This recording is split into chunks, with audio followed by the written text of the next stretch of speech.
2, 1. All right, guys. Good evening. Welcome to Apokalupsis Historia live. Super impromptu, as we decided what we were going to do tonight, and we were threw it up in the air. And I was like, let's just talk about books. And I have like a little story that involves one of our favorite media pieces that we'll get into, and about sort of the impetus about why the topic of this and wide ranging. But yeah, it's going to be all over the place. We'll just be having a little drink and just hanging out a little bit. Not brought to you and not sponsored by Don Smiod's Odin Skull, but there it is. But otherwise, thank you to the usual patrons, all the usual subscribers, or the usual viewers and commenters anyway, and the lifelong subscribers.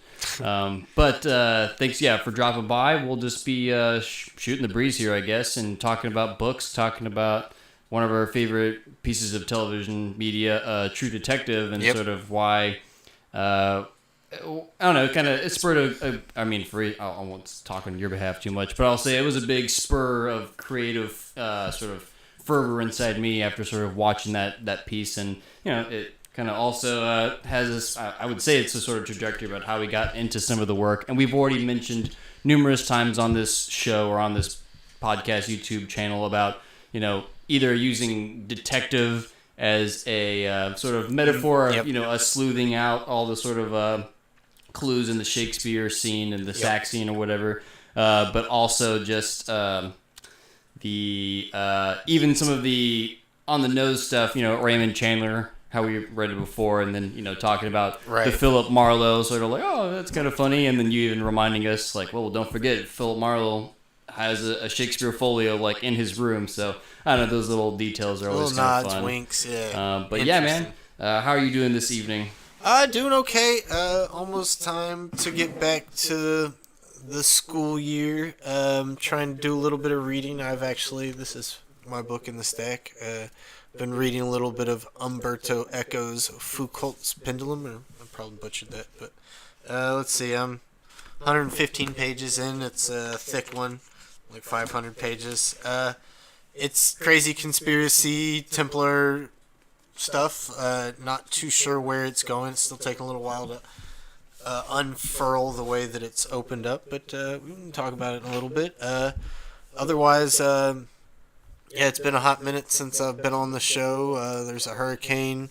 Brady and I did a couple recordings earlier this summer that had some technical difficulties, so haven't been on as much. But I did put together some presentations. You guys go check out What the Bleep is Shakespeare.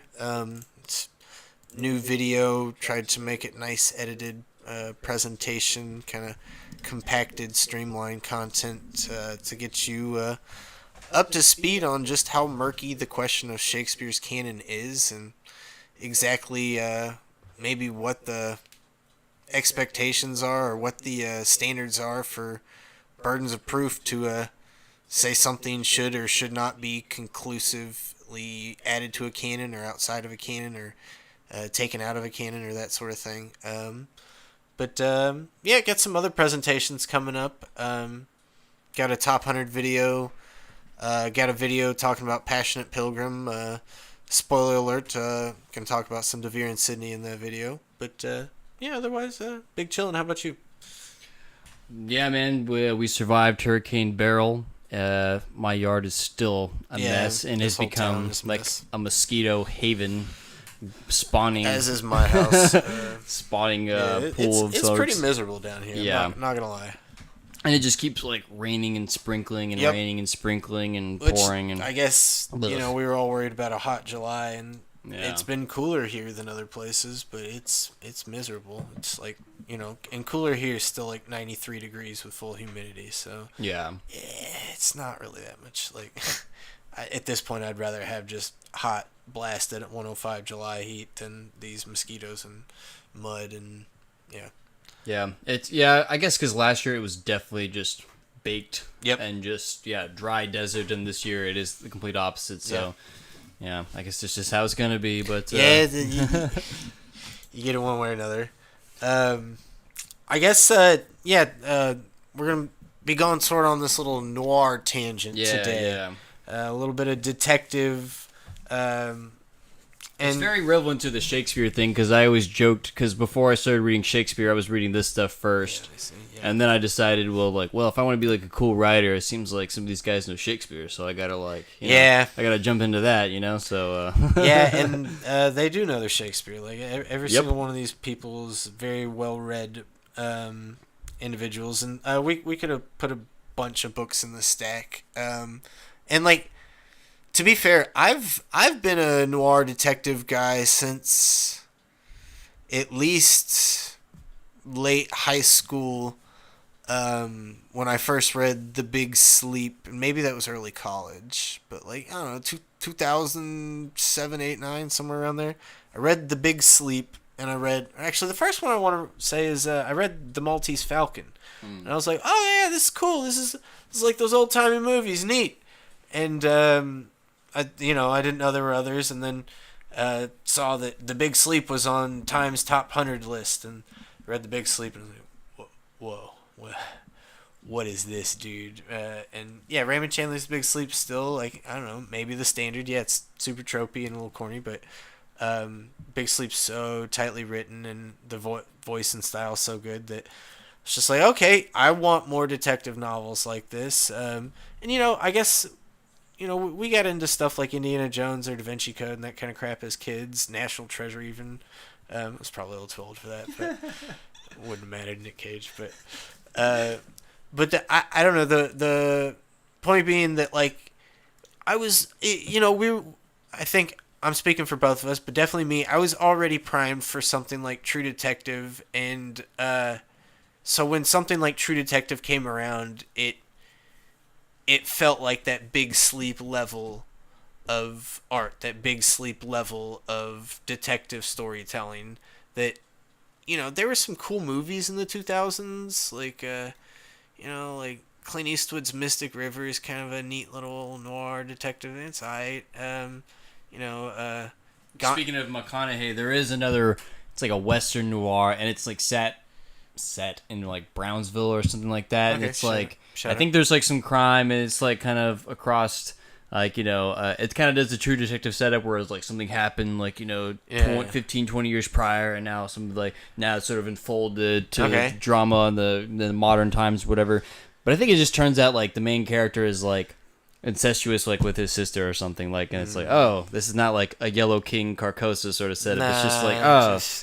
Yeah. It just sounds like poor, out and like the ponies' problems or something. Yeah, I don't know. It's like, oh, we're back to sort of like, sleeping with the sister trope or something. We can't see 'tis pity she's a whore. Like, I don't understand. Oh my god. Yeah. I don't remember the name of that movie. It's probably for a reason I don't remember it. But it has Matthew McConaughey in it, so that's where I was going with this. Okay. I'm trying to think of some other ones, like maybe Gone Baby Gone was like 2007, or Hollywoodland was 2006. Those were both kind of detective-y things that got me sort of more in, but they're not like fantastic movies, or they're not like life-changing. Something about, not even it's like the same kind of style, but Sin City is kind of like, it's like a hyper Dashiell Hammett almost. I feel like it's a super, super gritty Dashiell Hammett or something absolutely. like that, And like, that's like 2005 or 6 as well. So it's like, it was all kind of popping up when we were in, high school, and I think it grew into something like True Detective and a little bit of Batman, the modern Batman movies, the Chris Nolan ones. Okay. They kind of have like a little bit of crime noir aspect to it, because you got the mafia mob detective comics sort of thing, is what right? it's supposed to be. Exactly. So I think that was maybe my best way into it, because when you first told me like, hey, let's go watch, I was like over at your house or whatever, after we were in college, I think, or whatever, one day, and you're like, oh, let's just go watch the show. And you're like, yeah, it's some crime show. And you had said, it's got McConaughey and Harrelson, but this is before McConaughey's cool. It's like, whatever, okay, McConaughey, yeah, he's a famous guy actor. From Sahara, like, whatever, Hey, don't you say that. They had Steve Zahn in it. But yeah, I was definitely not hyped. Yeah. When you showed it, or when you suggested it, so it's like, oh, man, I guess I'm gonna stay a chance and watch this show. Okay, we're gonna watch this episode. Okay, cool, dude. Neat. But yeah, pretty much as soon as it starts, it's just like, Yeah. What? Especially for 2014, It's 2015. so tight. Yeah. It's so tight. So if we want to get properly into it, yeah, now we're just straight up talking about True Detective, essentially. So Yeah. yeah, that's our setup leading into it. You'd kind of already read some detective stuff. Maybe prior hand, I was into Batman and Yeah. detective. But yeah, it was never, I had read, what was it? The only other detective thing I could ever really point out to beforehand is I have read the first Arthur Conan Doyle, Sherlock Holmes stuff. okay. I have read A Study in Scarlet. And yeah, I mean that was other stuff that was popping up. Late 2000s was Robert Downey Sherlock Holmes, which I wasn't the biggest fan of or anything, but it was okay, fun, neat, cool, and it had detective noir-y. Investigative, Yeah. at least. Yeah. Yeah, maybe not so. I think it kind of noir. It kind of got a little. Yeah. How do I want to say this? And I don't know, stuff like I wasn't into it, but stuff like CSI was getting really big, and so my mom loved that show. Yeah, so that so was did always my on mom. at my house. Yeah, And, open up with the Who. Yeah. every. greatest hits. You gotta watch all of them. Like even shows like House, which is supposed to be a doctor show. Yeah. It's clearly all set up on the Sherlock Holmes structure. He's Sherlock, and Wilson is Watson, and so like the whole detective structure, and then later, Especially that buddy cop or the two protagonists sort of set up too, I guess. Yeah. And so I don't know. I feel like foil. there was this development into the early 2000 teens to where you could have something take all these kind of ideas and tropes and just put it at this epic modern analytical level, and it did that. And I don't know that anything else has really done much of it since or before or after, but not to get ahead of myself, but to kind of bring back something that Pizzolatto, the showrunner of True Detective, did say is that he did crave essentially like, why can't we have this literary TV essentially? Why can't we have this, not to say super highfalutin, but smart enough or something like that. He's coming out of the the same group of HBO writers that were part of that Sopranos unit and like Wire. And The Wire. Yeah. You'd watched The Wire before that, right? Yeah. It's another one. Or like Deadwood, which is detective-y, but super literary. Like it's probably the most literary, popular TV show, fiction piece that I can think of. And like all those guys all came out of that Sopranos writers' room, and so like there was this hyper literary kind of push coming out of HBO, and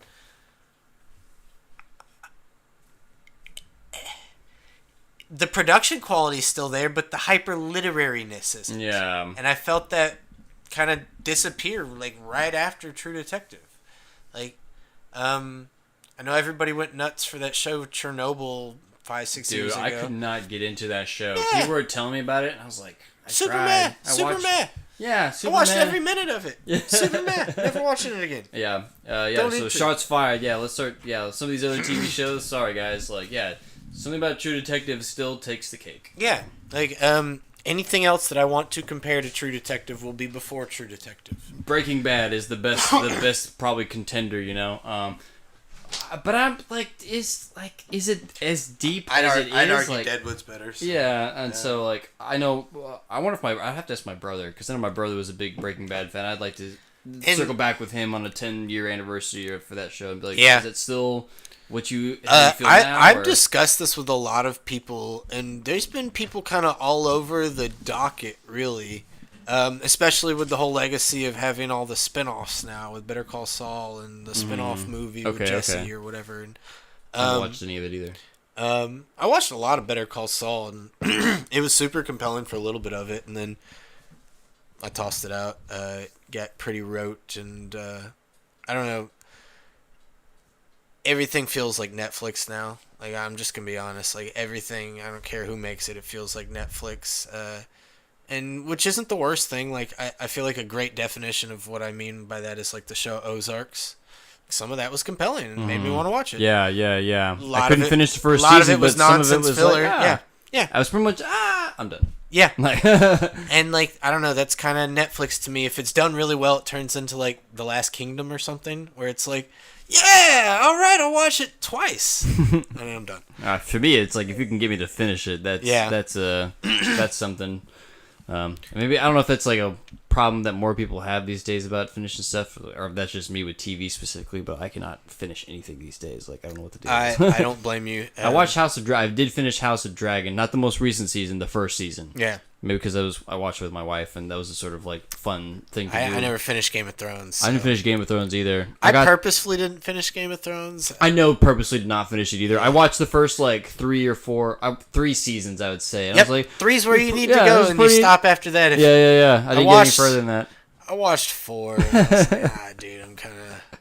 And then I think I even watched some of 5, and I was like, all right, I'm glad I stopped. And going back to some of this other stuff, it's hard to. Some of this stuff is hard to finish unless you're like a super fan, and then you're just gonna follow it because. But what True Detective is able to do is do all that in 8 hours. In 8 hours, yeah. What he can do with what they did with like 9 episodes, is I think of what it is. It's 8 episodes. Is it just 8? It's 8 episodes. I swear to God, it was 9. 8 episodes. All right, 8 episodes. Under 8 this hours. is how well versed I am with this. My favorite show. But it's under 8 hours. I should, if I could know all their stupid titles, then I should probably know how many episodes there are. Yeah. Are you all right? Are you? I'm making fun of one of the songs in the show. But yeah, I remember when we first. Yeah, you told me about this show. Once again, yeah, it is so tightly done. It is so well like executed, and I keep using the word tight over and over and over. But there's no other way. I don't know if there's a better encapsulation of this phenomenon that it doesn't feel no wasted space. Every line is. There's a YouTube channel called, Every Frame is a Painting. It's kind of like that. Every script page is sort of like, Shakespeare page or whatever. It's just very laden. It's just very good. It keeps moving along. I don't know. Obviously, McConaughey and Harrelson really, nail their performances as well. So just, lightning in a bottle maybe. And, I mean, it's the way that my roommate puts it is he says something's good when it moves. And it's got to take you places. And, for him, that to people that may sound like, oh, you just got to go to point A to point B to point C, and so long you're in different places, you please my roommate. And that's not totally what he means. He just means that, like, things need to develop and progress within the story, and if they're just hitting point to point to point, it feels rushed and underdeveloped. So even if you're going places, it's not really moving places. For him, like, it's able to quickly get to point and develop all these complicated ideas through context and subtext and character development, and it's something that's like kind of a lost art at this point, is how to like do really good character work and still tell a plot. The world somehow kind of divided between the two, and so all the art house movies do all the character work where there's no plot and you're bored, and then all the fun action movies get the plot but the characters are paper thin and that's it. And like I don't know, this sort of bridge they get between the two. I mean, we're sitting here pedestalizing it. I do have qualms with it. I do have criticisms of it. I want anybody that's watching this to like understand that there's it has aged. I think it's now entered its own sort of like cult meme area now, that it is such like a touchstone for stuff to later come, and you can just kind of see where so much of this sort of like new, where you can kind of see where modern stuff is like, oh, they're just trying to do True Detective version of that, or they're just trying to True Detectify or kind of come with that angle, or kind of have this sort of like the grittiness or the greedy realism. Same way that film copied The Dark Knight. Yeah, or how people copied, in a sort of Game of Thrones, probably in the sense too. Maybe HBO needs to take more, good on HBO for obviously setting some trends. Yeah. But they've been caught. Yeah. But the so like as far as and once again, we already relayed just eventually just starting the show, so it was already all finished by the time you and I got around to it. Yep. And like I said, something about it's 2014, 2015. You put that first episode on, and like right away, something about it is just like ooh ah. And maybe it is. This is also some of the other kind of more political, social commentary going on, but this is like a sort of like pre-WikiLeaks area, a pre-sort of like 2016 election, pre-all this Jeffrey Epstein stuff. Pre-Pizzagate. Pre-Pizzagate. It is all before any of that stuff. And so, in retrospect, it definitely has some interesting sort of like, how tuned in was this? Or how much was this already in the zeitgeist is another question, too, I guess. It's almost like the sounding signal for that stuff to begin. That's, to me, what it feels like. Philip Baltimore, wherever you are, we'd like to. I think you'd like to jump on this part.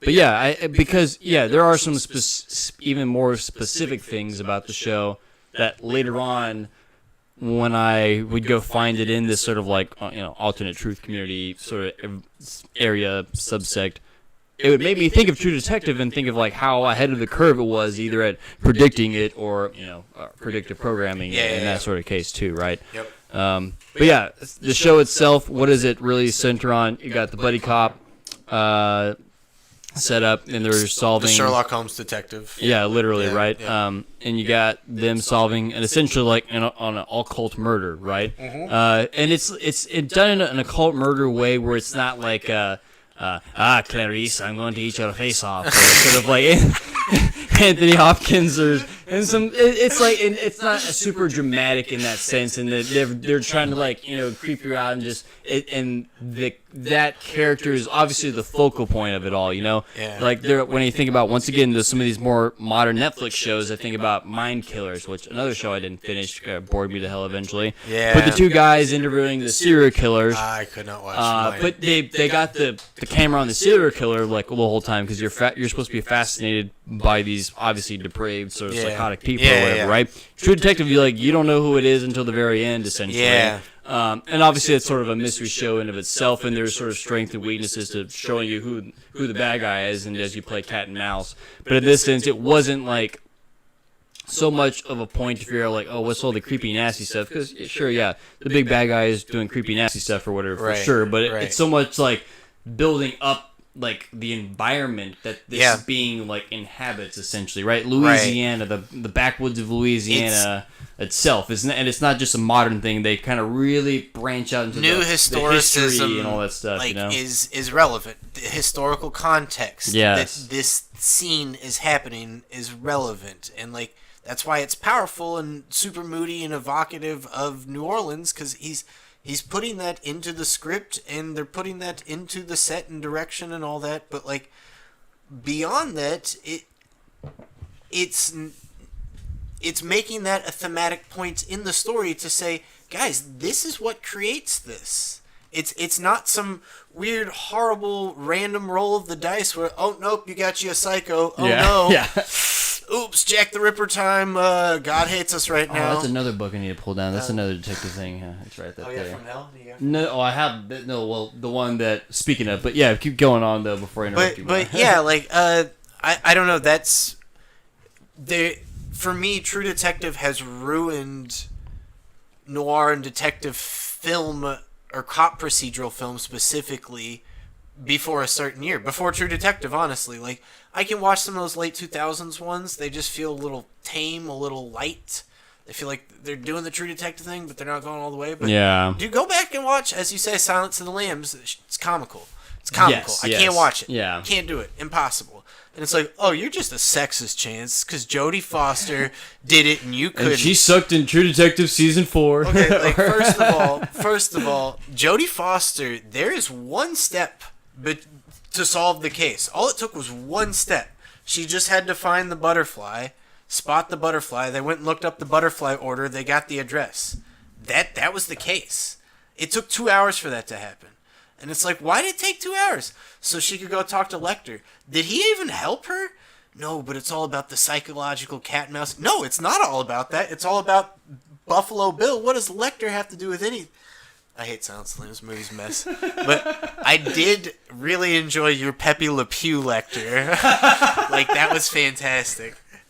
Like, I'm a big Looney Tunes fan, so you brought Silence of the Lambs back up to here. Like, every time you think of it now, I've redeemed it for you. But, like, I don't know, shots fired, because that is a really well-liked movie. And but, like, seriously, there's there's something about its fetishization of psychopaths that, like, while I'm not going to sit here and say True Detective doesn't fetishize the psychopaths, it's not on an individual, like, psychological level.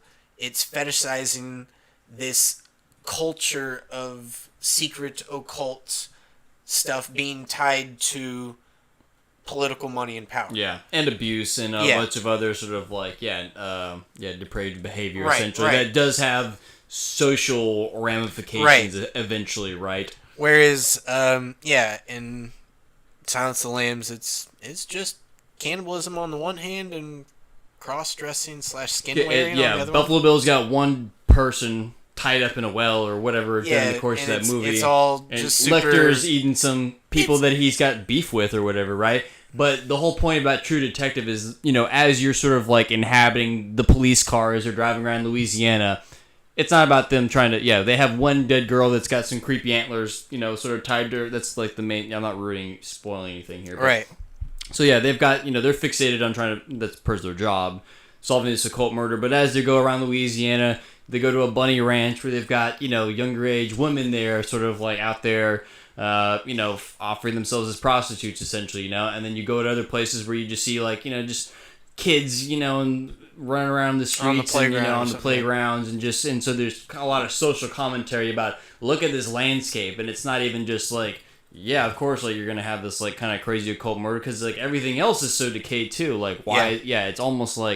It's almost to be expected, like how fallen like some of this place is essentially. Right. And why does it get to it? We're maybe commenting on some of those power structures about moving money and moving and controlling territories and controlling culture and all that sort of stuff or whatever, right? And not to get too political, but so much of that is going through what is kind of seen as a backdoor secret society route. It's not all this is coming directly openly from the state-run government. It's not just Clinton and from top down, as that's a quote from the show itself or whatever, right? Because they're talking, everything is sex, and it's set in the 90s or part of the show is and one of the guys just exclaims, "Oh, Clinton," and so because that's what you're essentially referring to, but it is essentially, because Clinton has a giant sex scandal that is put out in front of the public, essentially, puts the word blowjob in front of everyone's minds and, at all times, essentially, so it is sort of interesting how that does mirror sort of like the other decay, I guess, of the social, structure or fabric or whatever of this place. But, exactly, just how the history of it all is inherently tied to where it is now. I mean, what did they? They're constantly having to just trace backwards and try to find more information. Essentially, just what causes? How do we even get to this point? It's always just trying to backtrace, which is what detectives essentially are doing, right? Right. Retracing steps, finding like the history. What's the historiography? How do we even know what we know? Why we know? And that sort of process. But once you fully explicate it all, you're like coming to those realizations, I guess, of the power structures and how they intermingle with, everyday people, essentially, right? Right. So. And I think, a lot of the power structure, specifically in season 1, is coming through their little parish church system, which is being funded by the same people that are running the state. Yes. And it's like, okay, so yes, this is a government conspiracy in that sense, but is this coming through the normal 100% state-run public school systems that most of the kids go to? No. It's through this backwoods, coastal, weird magnet private school program that's specifically, like, using some pretty old school kind of Christian values, and, like, I feel like that's part of that decay, right? Like, It's and this may be too leftist, secularist of a reading, but like that's part of that old Louisiana, the old religion. Like it's part of that decay, I think, and sure enough, all those things get shut down, and those systems aren't there anymore, and that's mirrored with the preacher that used to work for that. By the end of the show, is this drunk has-been that's probably gonna die soon, and like what is it about that? Because Rust kind of isn't for that system. Russ is not a fan of pretty much anything about that belief system. Yeah, McConaughey's character. Yeah, sorry. The one that everyone talks about, like, Yeah. let's be real. Like. And so, like, but I don't think that by any means this is just some kind of 21st century leftist, like, down with your old school religion. And, like, I mean, it is that, but it's... Because ultimately, also on the backside of that is that religion and that culture has its backdoors to be extorted, essentially, right? People with good natures might find themselves victims to people that will know how to take advantage of it. Because ultimately, it's not just the religion that is practiced by the actual perpetrators, by the actual villains. They're not Christian by any nature. It's not representative, right? So they're definitely co-opting it and sort of like masquerading and sort of using it. But it's both and, right? It's comment like there could be some complacency in the systems that maybe parade themselves as having the right message, and they could totally legitimately be, but without constant vigilance, like you don't know how you're being infiltrated and sort of being co-opted or used, or being turned against yourself or whatever, right? And Russ makes that distinction. Russ, at some point, it's like, look, I know a lot of people are gonna still willingly buy into this nonsense, and that's their prerogative. This isn't about them, This is about the decision to willingly buy into something or not. That is the right thing. You shouldn't brainwash somebody, shouldn't trick somebody. It should be presented honestly, and someone should be allowed to say yes or no. And because at one point he's like, I want as many of them out in the open as possible. But like, I don't know. I just find that's a super interesting thing that you bring up, the decay, and like I feel like that has to be part of, because we're sitting here talking about Christian religion, and like you say, it's co-opted. So much of the imagery in that show though is not Christian imagery, is it? As far as like which parts exactly? Oh, stuff painted on the walls, all the little knickknacks. Obviously they kind of hit in that sort of not exactly Santeria, but this sort of like, they even mentioned some Lovecraft stuff, but like eldritchy, sort of like pagan-y, sort of like backwoodsy, sort of stuff or whatever. Yeah, and so it's like, I think that it's getting at some of that as well, and that's mirrored with one of the famous lines in the show. My family's been here a long time. Yeah, and that like this old religion, and Homeboy says that some of that old religion, like that this old religion. She loved her some Santeria. That's what he said. Yeah. She loved her some Jesus, but she also had a touch of that Santeria. Yeah. Some of that old religion. Y'all gonna do something about these cats? Right, we could quote all the words. Which I'm gonna bring up eventually later too. But okay. But yeah, like I don't know, just it definitely had a lot to say about a lot of different belief structures, but the theme I think that you're getting at is that the older ones are the more warped ones, the more decayed ones, which is, interesting because me and you aren't necessarily ideologically part of new is better. Like in some cases, yes. In some cases, yes, but in some cases, no. You gotta take it on its own merits and sort of judge it for yourself for the most part. But you can't be... what's the word where you obviously favor, if it's more ancient, it must be the better one or whatever, right? You have to always check yourself, of course, if you're trying to be earnest about it. But I will say that it's more interesting, I think, because so much that is thrown into a haze and it's so defamiliarized that like it's hard to navigate what he's trying to say about paganism versus Christianity versus some, satanic worship thing versus atheism. Like, there's a lot being discussed in it, and like every time I watch it, I'm like, okay, I'm kind of getting this kind of vibe, and because I think a lot of people when they watch it, you watch Russ Cole and you're like, this is the Ubermensch, right? Like this guy is like Nietzsche's like freaking love child. Where it's at the very beginning, but eventually he does become literally like a Christ figure because he literally gets stabbed and then he looks like he's like hoisted up. He literally looks like Jesus, Right, or right, whatever, right, So I feel right. like a lot of that imagery is also sort of there. And too, Yeah. Pizzolatto has said something I'll bring up later when I talk about the talk I went to, but he does say that he doesn't say, what did he say? He's like, they're not deliberately Christian motif pieces, but they like also are at the same time, is what he says, where he's like, I'm not trying to like plaster Christianity over it, but it does seem to like ponder or muse or sort of like, I wonder about these sort of questions, I guess, or whatever, is something along those lines. Right. And I mean, yeah, at some point, like Rust and that guy down in the pit when he gets stabbed, like that's good versus evil, right? Like that's as simple as you can put it. And yeah, Christ versus the devil, right? Or the archangel Michael versus the beast or something, right? Mm-hmm. And so it's like you can see that in there, but like, I don't know that Nietzsche is gonna like the ending of that show. Because do we want him to be redeemed into a Christ figure from a Nietzschean Ubermensch? But it's interesting because Rust himself is like, "Fuck is that, Nietzsche?"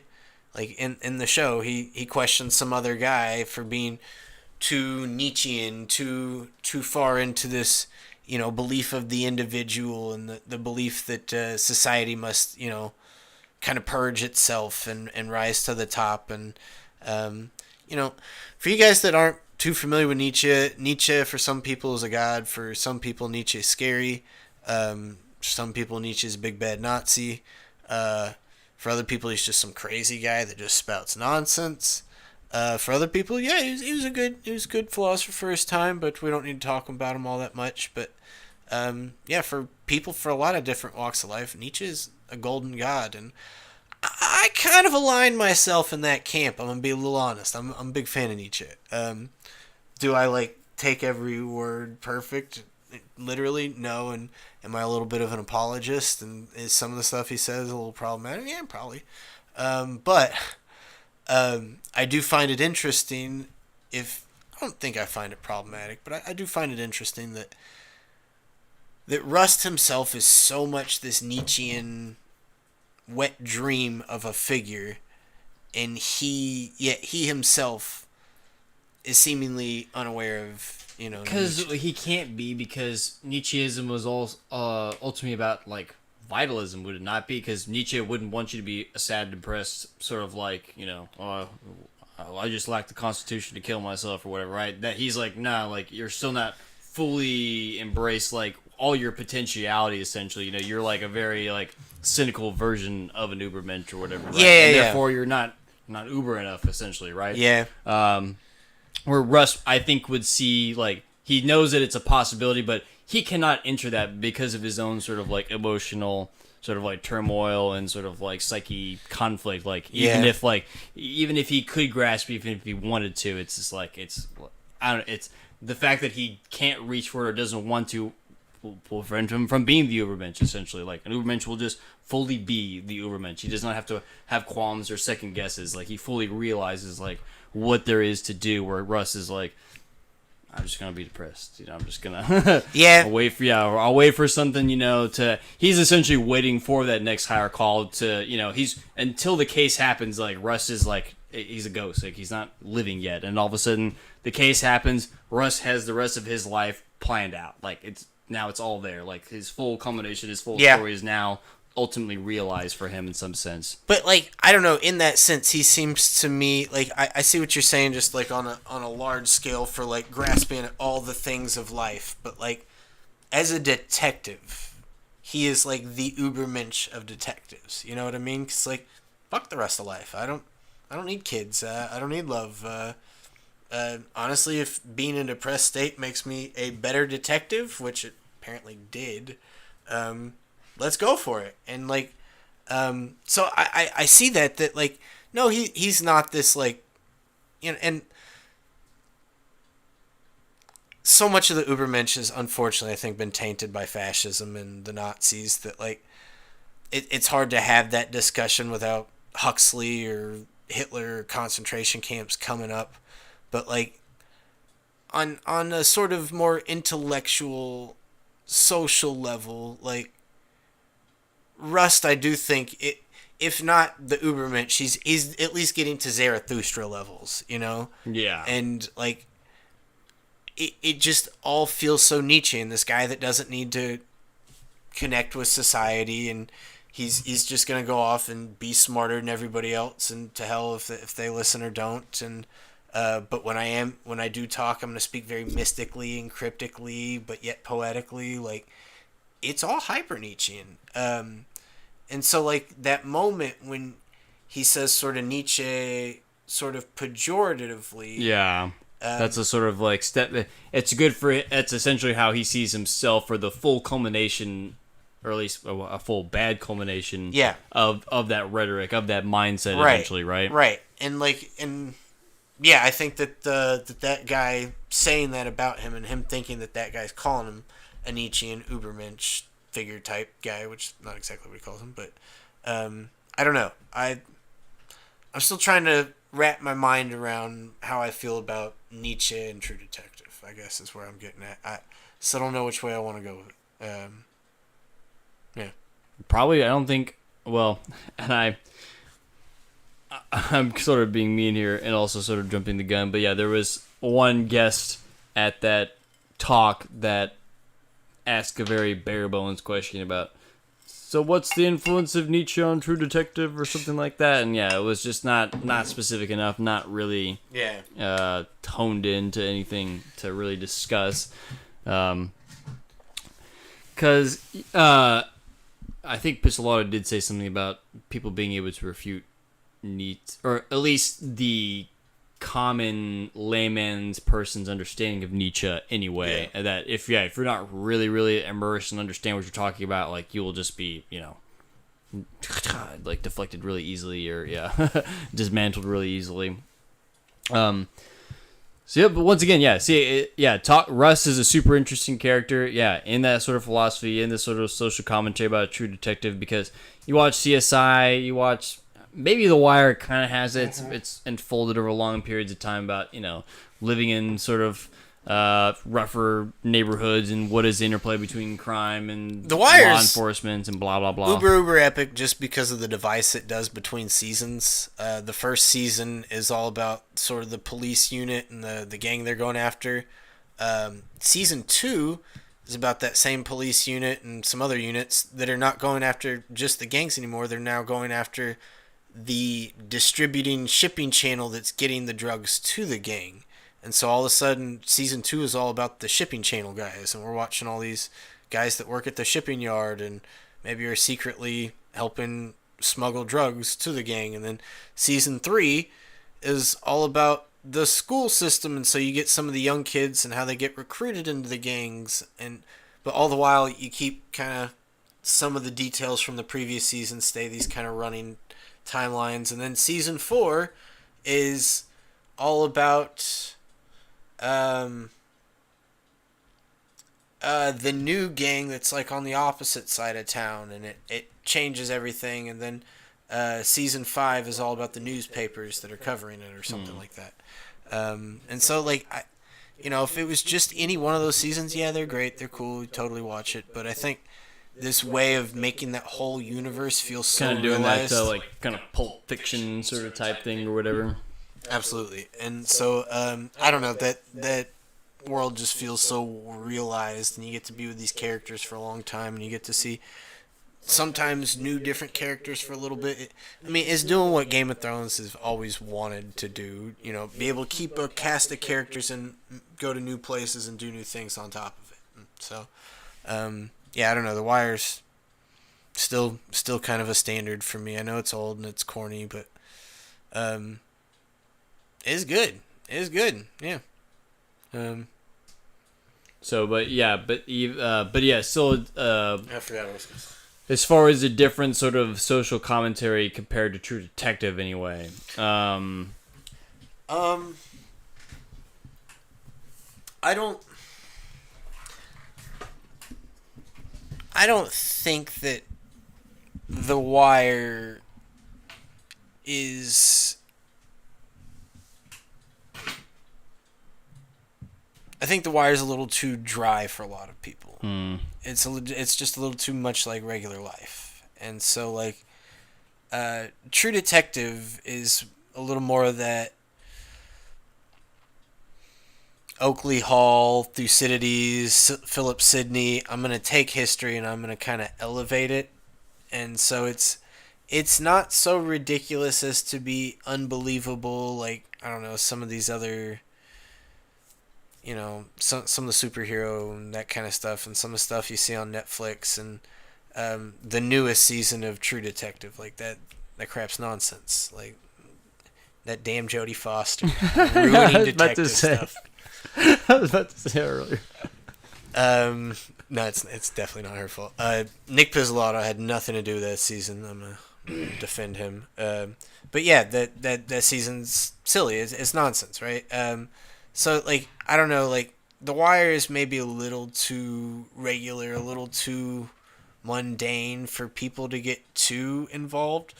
A lot of it's just watching people go to work. Like, you know, whether you're a drug dealer or a cop, it's like... Yeah, the stakes are all just very... Not that there's not stakes, but yeah, you can kind of just tell that it's like, it's going to unfold a certain way, and that, yeah, there's certain expectations. It is definitely hitting all the famous cop beat points from the, you know, cop procedurals, so yeah, it's going to be doing a lot of that, and it is one of the first HBO shows. And, you know, there is something to say about it being epic 5 seasons and all that, but there's... And it can be literary, but even The Wire doesn't really get as literary as True Detective. The way the dialogue rolls off. And I would say let's even talk about some of the famous stuff in True Detective or some of its call-outs, because when you're talking about being literary, one of its sort of famous, you know, things that it's now associated with is Carcosa, right? Yeah. And what does Carcosa hearken to, essentially? I mean, the first thing that I know Carcosa from is... I guess Carcosa is supposed to be Lovecraft, right? Or is it Lovecraft, or was that even... Yeah, I guess it was Lovecraft, or I can't remember if it was Chambers or not, who even maybe did it before Lovecraft. Lovecraft's the one that sort of makes it famous-y, but yeah, Chambers does it before Lovecraft. But before it's not Bret Hart, it's Ambrose Bierce. Oh, is it Bierce that did it? Yep. There you go. Which, yeah, I'm glad you mixed those two up because they're super similar. And I want to do a video on these guys at some point. But yeah, Ambrose Bierce is the guy that invents Carcosa. Yeah, short story, An Inhabitant of Carcosa. Here you go, folks. And Ambrose Bierce, like, for the most part, isn't one of these... So yeah, Chambers super borrowed trippy, Lovecrafty writers. You know, he's a Western guy, and as he got older, he started to write a little more dark and fantastical things. But, like, I don't know, they to me remind me a lot of, like, opium musings more than anything. It's like they don't ever really coalesce into a story. People call them horror stories, but it's more just kind of like, oh, I'm in this weird place. You know, a little bit like Kafka or something. But like Carcosa was one of those. Some guy just kind of like wakes up and he's like, this is a different place. And it's like a different planet or different realm, or, you know, you put any specific word, it feels like the wrong term. Oh, that's relevant. Interesting. So yeah, but then Bierce is the first one who coins it, and then yep, it is Chambers who borrows the name for several of the short stories, all featuring about the King in Yellow, right? Yeah. And then who is it? I forget. Let's see, what does Lovecraft do with it? Carcosa Island.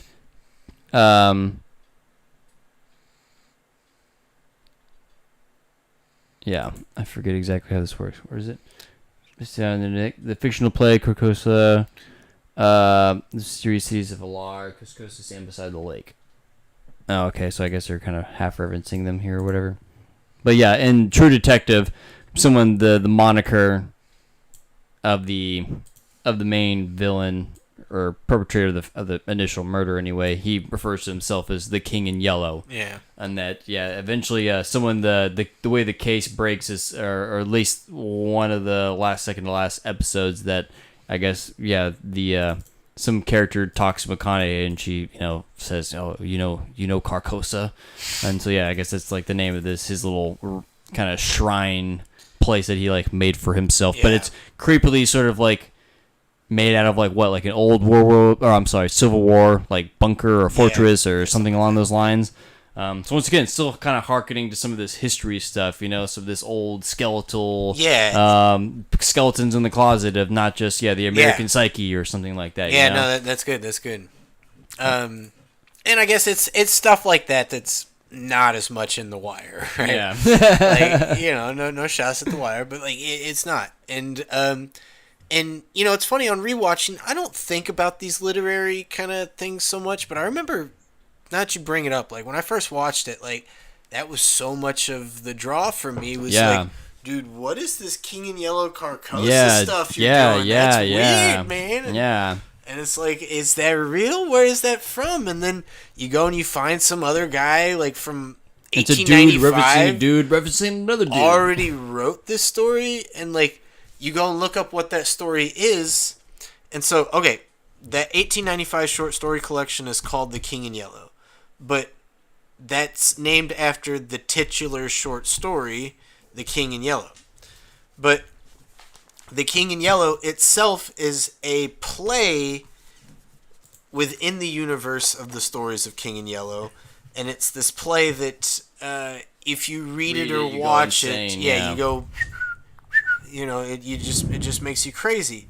And so, like, watching this TV show that makes a reference about the King in Yellow, then when you go and look it up, it's this book that itself is talking about a play that's supposedly fictional that makes you go crazy, but associated with this King in Yellow is also this realm of Carcosa, which this other, this TV show referenced as well. So, okay, cool, but this Carcosa thing itself goes beyond him, and it goes back to Bierce, and Lovecraft was in between. And so it's like, it just gives it this meta-fictional, intertextual typological life and, like, existence. It feels more bodily, it feels more corporeal, it feels like more realized or something. It's like, wait, is that actualized? Your brain has to do a little bit of a double take, like, wait, what does that mean? Is this a real thing? And of course you go look it up and you're like, okay, these are all just a bunch of guys referencing each other. Maybe it's not that cool anymore. But there's something about specifically, like, Pizzolatto could have referenced anything. He could have referenced anything. Why particularly this one? Well, it fit thematically, but two, like, this is already just mystical and weird and goofy as it is, and who is going and reading Robert Chambers? I'm telling you, dude, this would not be printed, because I guarantee this is published, this is published after 2014. There's no way it's not. Yeah, here we go, 2021. Robert Chambers' sales had to go up like 100-fold after that show came out. Yeah. Like, he was not printed. You had to go find him on freaking Gutenberg. I remember reading him on Gutenberg.com.org or whatever. Wow. And, like, that's how you had to read them back then. Now, you can get these little... And obviously it shows that if you can reference old literary dudes really well, you can be famous. So that's why I said, I gotta read Shakespeare so I can just name drop Shakespeare lines. I don't know. There's something to say about...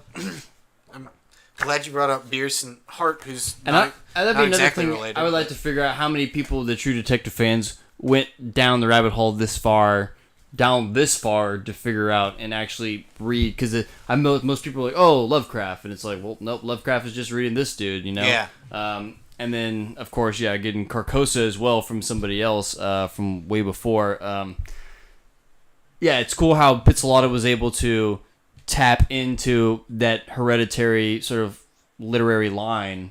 It's cool, that he gets to now sort of like be forever Wikipedia associated because of this. Quickly pull out that Bret Hart real quick. Oh, is this one? Yeah. This is terribly formatted, but yeah. Because Bret Hart doesn't really do detective stories. He's like almost 100% a Western guy, but I want to like specifically do a podcast all over Bret Hart because I think he's maybe the most important American writer that nobody talks about. But Bret Hart is, hugely influential on Mark Twain, but even more so than Mark Twain is Ambrose Bierce. In fact, these two write more like each other than probably anybody else of the time. And I know it's funny because a lot of people give Bret Hart crap and they love Ambrose Bierce, but I think honestly Ambrose Bierce is just trying to do what Bret Hart was trying to do. But I wanted to point that out because Bret Hart himself, his favorite author ever is Charles Dickens. And so, yeah, we get back to Charles Dickens reading Shakespeare in Sydney, and we're back to it. We made it. We made it home, boys. But, yeah, and Bret Hart himself is hugely influential on Oakley Hall, so much so that Oakley names his daughter after Bret Hart. That's right. And you know, Oakley's hugely influential on guys like Pynchon, McMurtry, Robert Stone, you know, a lot of great 20th century writers.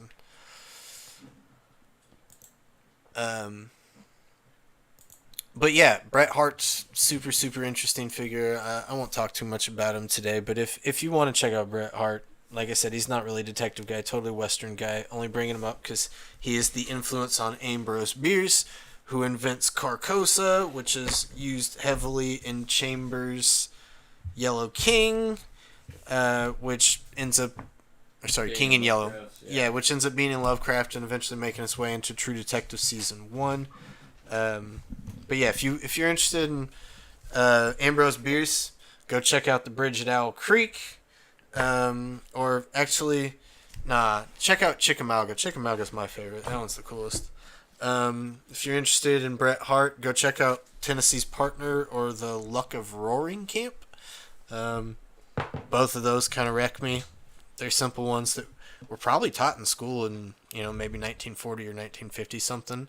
You won't see them in schools anymore. Maybe one of them makes, you know, the Norton Anthology or something. But that's it. Maybe both. Maybe those two stories make the Norton Anthology. But he's got more than two stories. Well, bringing this all back home to... My bad. No, you're fine. This is perfect segue because what I was going to bring up is that Pizzolatto, if he's referencing them properly, we can tell that he's well-read. We can tell that these guys are well-read. And I was going to just bring up the quotability of True Detective. And not... You and I can kind of spat off lines like nobody's business. But even in the memosphere, certain Russ Cole memes are now sort of, have taken, precedence where, like, there's one where he's, like, smoking the cigarette really hard and, it's like... but it's that sort of, like, that face when you realize, like, how conspiracy real the world is kind of vibe or whatever, Oh, my God. And, or him just sort of, like, staring, well, I mean, like... It was such a dominating character that McConaughey himself became Russ Cole for a while. Yes. That's where his Lincoln commercial persona comes from, I didn't drive Lincolns until I was Russ Cole. Was I even Russ Cole before I drove a Lincoln? Yeah, it's all, there was no McConaughey before Russ Cole, so he needs to be like, puts a lot of thank you for, like, putting me on the map. He had said that he had seen him do some other... lower indie sort of grimier films or whatever. He was trying to like reinvent himself as not being the Mud was schmucky, the big one. Yeah, that's the one that he talked about. And Mud itself is a sort of detective crime noir thing. Mud's it's a neat little flick. But he's not like deep introspective Nietzschean sort of guy. He's just like I'm McConaughey. I'm just like a little bit of trouble. And I'm he's kind of a grimy guy that if you dig hard enough, he's got a good heart. Yeah. But no, it's not Russ Cole out there in the ether saying weird stuff. Yeah. And like it's that saying weird stuff that makes everybody scratch their head, but that's the Zarathustra that I'm talking about. That's the hyper literary stuff that like you got to go read Robert Chambers and Nietzsche and Ambrose Bierce and I don't know, maybe even Bret Hart. Like probably not, but like that's what you have to do to write a character like Rust. And no offense to what was that show you were talking about, the Mindbenders or Mind Breakers? Mind Finders. I forget the name of the show, dude. I tried watching that. I know exactly. It's the one on Netflix. It was going on Paradox Prime, Paradigm. Good to see you here. Yeah, we're talking about what's that? Mine Hunters. Mine Hunters. Yeah, yeah. That Wait. sounded right when you said it. Don't said second guess yourself now. Just stick with it. Mine Hunters, like, yeah, freaking. What was that? Cuisine, starring Tom Cruise. Cuisine, and ladies and gentlemen, yeah, like, Mine Hunters. I tried watching that show. Tried getting into it. Would love for Netflix to put out some low budget noir detective cop procedural thing that, of course, it's not TD season 1. Like, I get it, it's fine, but like, it's like, yeah, no quotability, there's no zinger of the lines, the protagonist, no one, it's like the main protagonist, if anything, he's like a big old simp, like he's getting cheated on by his girlfriend or whatever the whole time or something like that. I just see Psycho Dennis from Always Sunny as the main protagonist, and it's like hilarious. I can't watch that show. Like, Psycho Dennis. Like, yeah, like, I think Always Sunny, like, did an episode, like, making fun of it. It was, like, it's called, like, Inside the Mind of a Killer, because Dennis may or may not have murdered his ex-wife to not have to pay her alimony anymore. But That's too funny. Yeah. But yeah, exactly. That none of these shows have that pizzazz, that not even, like, enough, like... Pizzazz-a-lotto. Yeah. Sorry, that was stupid. I won't do it again. But yeah, the wherewithal to even like work characters into a situation to even set those zingers up. But I don't think it's like, I remember one of the cops in Mindhunters, and he's a little more, rough and tough, old school, like, I gotta, who cares? I forget exactly like how the moral qualm went or whatever. But the point is that it's still not zingery enough. It's not like it's not extreme enough to really contrast or sort of make you even question. It's like, I guess I could probably be more like that, where it's not like Russ Cole, like, I think we should all walk hand in hand into extinction, It's like, and then Me too? Like, Marty over there reasonably also being like, don't fucking say that shit. Yeah, like, never say anything like that. This car is now, Place of sound reflection. Yeah, So yeah, True Detective just does so well about the dialogue banter and the quotability about things that are sort of evergreen in that sense too, and just, I don't know, just some of those zingers are just, they just hit home so well, Oh yeah, you're the Michael Jordan of being an SOB. Yeah, I was about to say that one. It's taken me this long to reconcile my nature. I don't think I can forgo it on your account. Can you just stop saying odd shit? Like you smell a psychosphere. Yeah. Like it. Then I had to explain to Marty what a metapsychotic was. And so I don't know. Let's we'll come back to these books in a second, talk about some of these authors. But before we do, like, okay, so we've established season 1. Is that the only season there is? No, there's not. Okay, what happened? Well, because season 1 is 10 years ago. That was 10 plus years ago. It's going on 11 here. A decade has happened of streaming television, of noir stories, of cop procedurals. Has anything of note happened in that whole entire genre? And it's like, you'd think that surely the follow-up to that should at least register or some kind of mark. Maybe it's not going to live up to season 1, but Does Paradox asks, does Hart have an opus or prime that he should check out first? Hart is, good question. Hart is completely short story writer. So just go check out any short story collection you can find of him. But the two most famous short stories of his that you will see in compilations are the Luck of Roaring Camp, which is a story about a gold mining camp that's super influential on Jack London. So Hart started writing in San Francisco in the 1870s. But he was writing in the same newspaper office as Ambrose Bierce and Mark Twain. Hart died pretty young, but once he died, and years later, old Bierce and old Twain are still kind of writing in that newspaper shop and writing in San Francisco.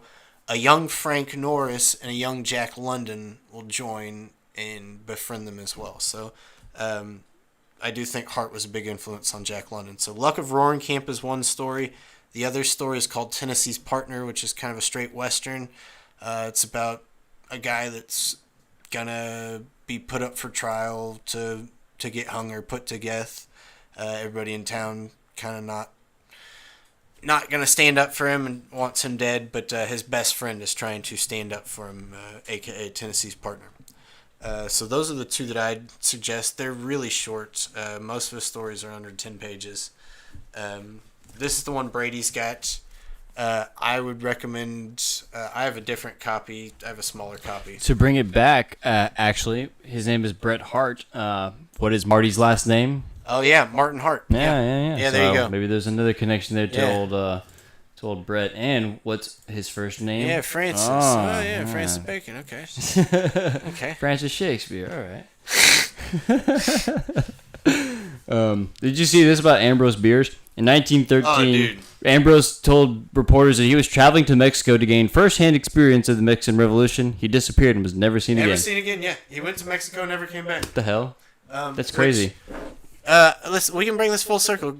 Go ahead and go look up our boy Oakley. Another author we have mentioned copiously on this channel. Oakley Hall is an author, pops up in the 50s and wrote up until he died. He was a professor, and he was a professor for a lot of famous people like Anne Rice, Richard Ford, Anne Rice, Michael Chabon. Oh, I didn't know that. Yeah, and you don't know Richard Ford, but I think pretty damn highly of Richard Ford. Dude's got away with a sentence. Featuring character Frank Bascom. Why do I know that name? I don't know if you do or don't. He's the main character in 3 different novels of Richard Ford's. The Sports Writer, Independence Day, and Land. Okay. But at any rate, Oakley, if you go to his last... Oh, what series does it say? And so it's a series where he has the actual Ambrose Bierce, and he's like telling his adventures of being a detective down in Mexico. Really? What the heck? Yep, and those are the ones he was writing before he died. Huh. I don't know how people feel about him. I haven't read those novels myself. See, Ambrose Bierce is the character. Oh no, I thought I was gonna say from his books or whatever. But yeah, so clearly both of these people were super influential on Oakley Hall. Guys, if you want to write well, just go read these writers. That's all Oakley Hall had to do. Oh, what? Oh wait, that's somebody else. I'll have to circle back on this. This is weird. Especially this Elihu Root. Where have I heard this guy before? I'm trying not to get off topic here, but I'll have to save some of these tabs for later. Why do I know this guy? Elihu is the main bad guy in Red Harvest. Old Elihu, right? I don't even remember. The Dashiell Hammett one, you know what I'm talking about? This guy's... he did something. I'll have I have some notes on Too many names. on this name, yeah. Yeah.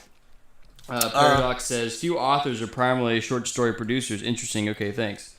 He says, dude, my son's second middle name is Hart. Shout out. Okay. Paradox, are you a true detective fan? I don't know if that's what brought you here. Let me see. I'm also going to give some of these other writers a shout out, just because I was talking with Ron Roffel about this the other day. Ron Roffel's another Shakespeare authorship YouTuber. Check him out. But Ron Roffel and me were talking about authors able to be dark, and I forget why, because I think we were talking about Marston or something. I think I said something along the lines of Marston was like the Jim Thompson of his time, and Ron was saying, yeah, Jim Thompson is the darkest of all crime novelists.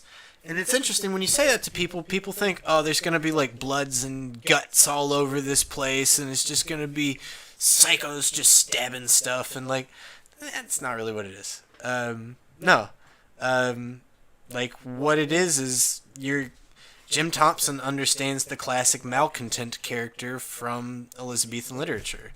He understands what it means to be a Richard III or an Iago, and to have a character that enjoys seeing other people in pain and agony, and Jim can just get inside their head better than anybody. And like, if we want to call that dark, that's fine. It makes you unsettled because, you're fully inside someone's rationality and sort of willingness to... Makes other people unsettled. I'd rather enjoy it. Oh my God. That said, that I'm not going to read this passage because we'll get canceled, but there is a passage in this book. I'm not even going to look it up. They'll see it. Oh, yeah. You know, a passage, but that part, it's okay. I'm unsettled. Well done, Jim. Yeah. Yeah. But yeah, check out Jim Thompson. And Stephen King will talk about him pretty quickly too. I feel like some of the Jim Thompson stuff. Yeah. Oh yeah, there's the Stephen King quote. What's it say? Forward by Stephen King. So there you go. Yeah. So Paradox says he watched first season, watched once, was good. He's not a hyper fan, but since we're telling him all this back stuff, he's probably gonna rewatch it. So cool. Oh, interesting. Awesome. Yeah. But as far as he does have seasons 2 and 3. I guess we won't go too deep. We could probably just have whole seasons on, or whole things on 2 and 3, it. or just our rest of our musings on it. Two came a few years after what there was like 2 years in between. Began airing on 15. Oh no! Wow. Oh yeah. That's pretty. That's like right after. Right that. after, yeah.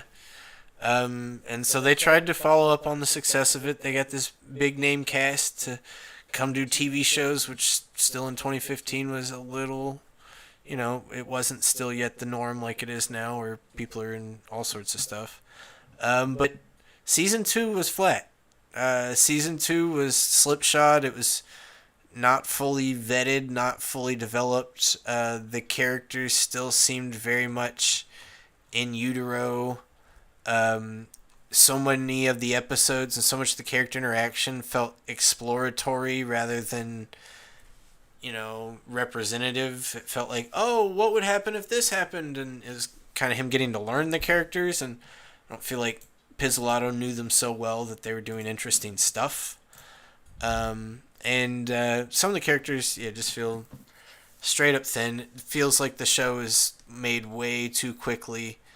And it didn't have Cary Fukunaga as a helm director for every episode. Every episode was pretty much by a different director. Yeah. And so it felt just all over the place. Didn't feel that interesting. And, to be fair, also, none of these directors are as good as Cary Fukunaga. They're all just kind of, Justin Lin's a little bigger, but none of these people are impressive to me. They're all just kind of hackwits that can get the job done. Shots fired if that pisses off people, but no, like none of these people are Cary Fukunaga. I don't think anybody's arguing that. And so season 2 is kind of a flop, so much so that season 3 takes another 3 or 4 years to come out. Yeah, when did it come out for season 2018. 3? Oh wow, really? That's when I was in Colorado. Okay. Yeah, 2017. Oh wait, confirmed in 2017 and premiered on January 13th, 2019. I was still in Colorado up through February, so yeah. Okay. But yeah, 3 or 4 which years. I guess we would say season 3 is fairly it feels like good. It's much better structured. Then, it seems like a much better, much more quality piece of art than season 2. Until and it feels somewhat, maybe not comparable to season 1, but it feels closer to a return to it, and it felt like each episode gave you enough promise that it could maybe turn into something. If you got a really good episode that tied it all together and they made the right lines, it would make the reviewing oh yeah, wow, yeah, right, yeah. But the last episode was just kind of the promise of it turning into a good show. The last episode, they pull the rug out from under you and say, hit you over the head with it. Yeah, and say, "Ha, you thought it was this, but it's really this really dumb, stupid thing." Yeah. And then everybody's like, "Oh, thanks." Yes, Oh yeah, Paradox says I was actually shocked when season 2 came out. Season 1 seems like a completed show. That's because it's supposed to be like an anthology, so each season is different characters, different setup. Although it gets turned on its head in season 3 because they explicitly reference stuff that happens in season 1. They got a newspaper clipping and they try to undercut it too. And they try to undercut it, which is really confusing. And I don't know if we want to totally dive into that. We're not thing here because I would love to talk about that whole thing, and it would branch into a much far-reaching. You'd have to do a whole episode on season 3, and Pizzagate and the whole. Yeah, but Pizzagate stuff kind of goes back to the season 1 stuff where the spiral thing does come up. Where that's that what was I'm saying. super. But okay. Yeah, that season 1 brings that up, and that season 3 is trying to say, you thought that stuff was interesting and important. That's just some stupid internet phenomenon. Right. Nobody cares about it. It was a one-hit wonder thing. We're moving past it. The real story is Crazy One-Eyed Joe and his... Yeah. And they've even had, like, a podcast character, and she's the one being the impetus of, like, stirring up this investigation again. Because she's got theories about this and that. And then it totally, like, tries to undercut it. And so, like, how dare you... I almost want to say that the chick that they cast for that purposefully looks like the chick that plays Marty's daughter. Like, I've gotten those actresses confused before. Oh, really? Like, you know what I'm talking about? The chick that plays Marty's daughter, that the boys in the jail, and she's in that show, The Boys. She's Starlight. Oh, that's right. That is her. Oh, my God. I totally forgot that. Erin, whatever her name is. Erin Moriarty. There we go. Bringing it back to Sherlock. Paradox. Season 2 has Vince Vaughn, Colin Farrell, and Rachel McAdams. You can say it like that. Say Rachel the Butt Crack McAdams. Her butt crack shows in like every episode of it. Some people are into that. Oh, and it also has Taylor Kitchener. Taylor Kitsch, who was a famous person at one point. Yeah. Shout out to the movie John Carter. Battleship or Battlefield? No, Battleship the movie. He was in that one too. Yeah, starring him and Rihanna. Oh God! All right, and and season 3 has. What was the movie that made him famous? Was it John Carter?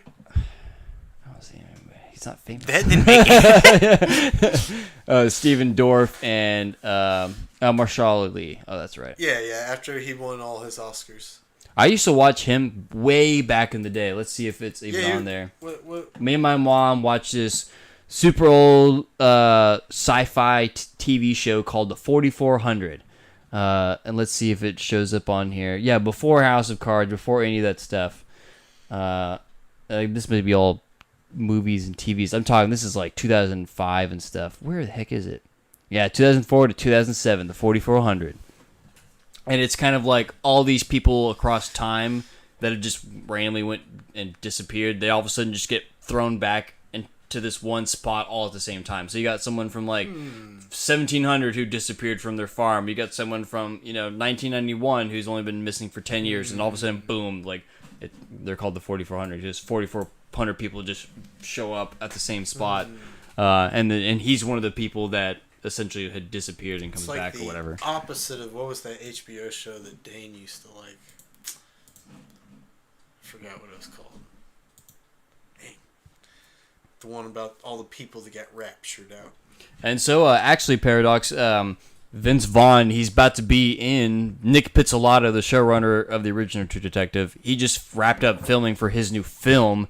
Vince Vaughn is going to be in it along with Al Pacino. So. Oh yeah, shout out. I can't shoehorn my Merchant of Venice thing in there, can I? We had a previous video where I went on this whole rant about how Al Pacino is one of the dumbest, most illiterate people on the planet. And yes, of course, it's Al Pacino. Like, what are you talking about? But once I got past that, I realized I don't know, he's uncanny. He's uncanny. Like, he's so completely talented. Like, I've never been so floored in my life. Like, because his talent is just talent. His talent, like, sometimes he misses the mark. He tries to do the thing, and it's like, Pacino, what are you doing, dude? You look like a crazy person. But when he hits the mark, man, like him playing Shylock in Merchant of Venice, it was life changing. It was life changing, dude. And I've said before that Al Pacino and Glenn Ross is one of the best supporting roles of all time. Like, Al Pacino and Glenn Ross is, like, if you haven't watched Glenn Ross, like, go watch that, bro. Go watch that and go make yourself some money after it, because you're going to want to. Oh my god, it's too funny. But Glenn Ross is an actual play that got turned into a movie. So David Mamet, I think, is probably one of the last great American playwrights, and Glenn Ross, one of his plays. Interesting. All right, so yeah, to continue moving on here. So yeah, season 2 and 3. Maybe we'll get to one of those one day.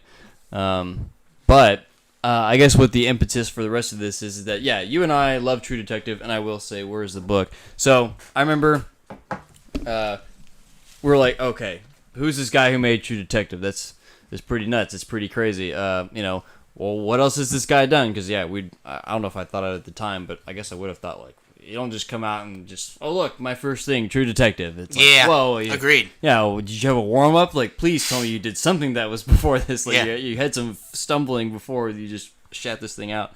But yeah, we watched that, and I don't know if you can even pull off some of my books off the shelf over here. I have the one next to the shelf here, Chance over here. All it is about Galveston. It's all about that's a shitty novel that my mom got me that I've never read. But it's Galveston. But yeah, I have like literally every single history book about the city of Galveston. We both are from Houston, essentially, so it's just down south from us, from where we are. But I became obsessed with Galveston, and I found all this like crazy mafia history, essentially. Future episode for Tita and Maceo, crime families. I will eventually get to that at some point. But yeah, I was super obsessed with Galveston, and after watching True Detective. Island of Chance? Yeah. You never showed me that one. Oh, and so I watched True Detective, and I had all these ideas circulating about all this history about Galveston crime and all this stuff, and I was like, wow, I really think that it'll be cool to apply this Galveston history with the sort of True Detective sort of vibe. I really think that there's something here. All right, well, yeah, really cool. Well, let me go see what Nick Pizzolatto, what else has he done before? Nick Pizzolatto had already written a dang novel called Galveston, set in Galveston, and it's set in like modern time period, so not quite, nothing in my vein, but it's just so like on point, like yeah, just like, oh, of course, like the synchronicity, if you're familiar with that at all, in case anyone listening to this later on down the road, and that's just like one of my little journeys on this long road for all this research, not just the crime stuff, but Shakespeare and all this other sort of stuff or whatever. I think it's your copy that that probably is my copy. But eventually, so recently, I follow Nick Pizzolatto on Instagram, and I don't always check it, I don't always see it. He doesn't post very often, but I happened to see a story, and it was about 3 weeks ago now, and it was a story is something you post on Instagram, and it's only gonna last like 24 hours, so you only have 24 hours to see it if you even see it. So I happened to actually see that he'd posted something, so I click it, and he lives in Austin, Texas, about 3 hours from us, and he's like, True Detective 10-year anniversary sort of celebration, grab tickets and come have an evening with Nick Pizzolatto at whatever. So I was he'll like, give some little seminar lecture thing. Yeah, so I was like, well, shoot, I guess if he's only 3 hours away, I guess I should go do my best to go try to get there, It's like, if I have a chance to get a signature or even get some words, and I'd obviously love to have it. So it was $75 for a ticket just to go sit there at this like little thing or whatever, right? So just to let you know, and as you go to this website, it's like $75 just to get in. It was like $150, I think, to sit in the VIP area where you got like champagne, I guess. And then after that, it was $800. I think it was $800. I think it was $800. I'll go find out the website. I'm pretty sure I can find it still. It was an exorbitant amount of money. $800 for the after party where you got to go and go karaokeing with Nick Pizzolatto or something. Like, I don't know. Like, they talked about food and other stuff, but it was $800. I assume a personal guided tour of Carcosa by Nick Pizzolatto. Yes, exactly. There you go. By the King in Yellow himself, and so I only did the $75. $800. It was this morning I find out it's even happening. So I'm like, whatever. So I asked my wife, like, let's get the kids in the car. We'll go hang out. You can go hang with your friends. I'm gonna do this like literary pilgrimage essentially or whatever for myself. So I get the ticket. I go with a buddy of my of mine. It's my wife's husband or friend's husband. So they go there. It's in cowboy formal attire, whatever that means. And it's in like downtown Austin, Texas, and it's at like this women's college building of sorts, and it's not like a museum or something, but it's like you can tell it's like an old brick building that maybe they use it for some campus purposes or something like that. And and so I'm like there's already a bunch of people there, which I was super bummed about because I was like, oh, I really hope it's like a small, intimate, like little room sort of thing. And there's all these super like fancy tall people, and I was just like, dang it, like what is this place, And so we're bumming around, hanging out before it starts because it was like an hour, and they had like this kind of auditorium room where all the chairs are set up, and I show up, it says it starts at 6 o'clock, and everyone's just kind of chilling in the front area, and they have like a bar or whatever. So me and my buddy, we get some drinks. We're just hanging out, just kind of exploring the place, and it doesn't look like nothing's starting for a while. So hanging out, and eventually some other guy kind of comes up to us because we're just kind of sitting there. It seems like everyone there like knows each other. I don't know why, but it just seemed like everyone already knew each other. Oh, hey, I so see good people to walking see in, you. like, hey, good, yeah, exactly. So it's like, what the heck is going on? Like, what is the Who are you atmosphere? people? Yeah. So we're like, what is the network that is connecting you? and so I was either going to bring True Detective Season 1 to get signed or this Galveston book per the story I just told y'all. So I was like, well, I guess I'll bring the Galveston book because this doesn't even resonate as much, but it's just because of the fact that Galveston is important to me and he just happened to write a book about it. Did you get it signed? Oh, I got it signed. It's in the very front. Yeah. Take the next page. The next page after that. It's definitely signed. Oh, okay. That's like, dude, he stiffed you, bro. To Brady, very best wishes. Yeah, it's more season 2 kind of quality stuff. You can tell when he's phoning in and not. Yeah, it'd be nice if you'd written, good luck finding the King in Yellow. He'll be asking for our signature soon enough. Yeah, and so I will say very, very best wishes. So yeah, all these people there, it seems like they all know each other. I don't get the atmosphere of where I am right now. This other random guy who just kind of walks up to me and my buddy, and he's like a good old boy from Louisiana, very nice gentleman, and he was just wanting someone to talk to, and he was like, oh, I was here for an event last night for some other thing, and it was like for some conservative magazine, I want to say it was, like 1776, I forget the exact name. But he was like, oh, well, I'm only here because I heard that they were doing something, something was going on last night because I was here for some other event, and so I, thought I'd come by, and, oh, yeah, I watched True Detective, it's cool, but, he was definitely there more to, like, socialize and sort of like network or whatever, rather than go to see Nick Pizzolatto. Any sort of discussion or lecture, yeah. So that's already like, I know why I'm here. I'm here before True Detective season. Seems like I'm the only person here, including Nick Pizzolatto. So at one point, I was also standing in line for a drink, and so I'm standing there for waiting for the line to move up. My buddy's left to go smoke a cigarette or something, and all of a sudden, Nick Pizzolatto and his wife walk right up in front of me, and they start talking to the couple right in front of me, and they're like, oh my god, like, how's it going, like, so glad you can make it, blah blah blah blah blah, and then they sort of like say bye, and then they walk off, and the guy in front of me just kind of turns to me and is like, yeah, I just like talked to him, no big deal, and I was like, oh dude, like, oh man, because he's right, Nick was right there. It was actually his wife that was actually talking more to the people in front of me, not even Nick so much. And I was like, this is my moment, I should just spurt on him, because I had the book in my hand. I didn't even ask it. And that's when I realized standing there, I was like, oh, I don't have a pen. I asked this man to sign something, and I don't have a pen just in case or whatever, right? Hold on. So, use my finger. And so the guy in front of me, I was like, oh, man, you know him? And he was like, oh, yeah, blah, blah, blah, blah. I forget exactly how they knew each other for his wife. And I make a comment like, oh, I'm trying to get my book signed, And he's like, oh, I'm pretty sure, yeah, he'll sign it. And I go, well, I don't have a pen. And he goes, oh, I got you, man. So the guy in front of me, shout out to you, sir, if you ever find this random YouTube video. Yeah, he went and got me a pilot pen, and it's like, yeah, keep it, good luck getting it signed or whatever. And so eventually, which I still had to hunt down Pizzolatto to still get this thing eventually anyway. Yeah, it wasn't just like, come on down and get one word with Pizzolatto and he'll sign one piece of media. It's like, no, I had to like go like interrupt his wife singing to pounce on him and be like, please sign my book real quick. Hold on, Taylor. I know you. Oh my god. Dang. So, yeah, that's wild.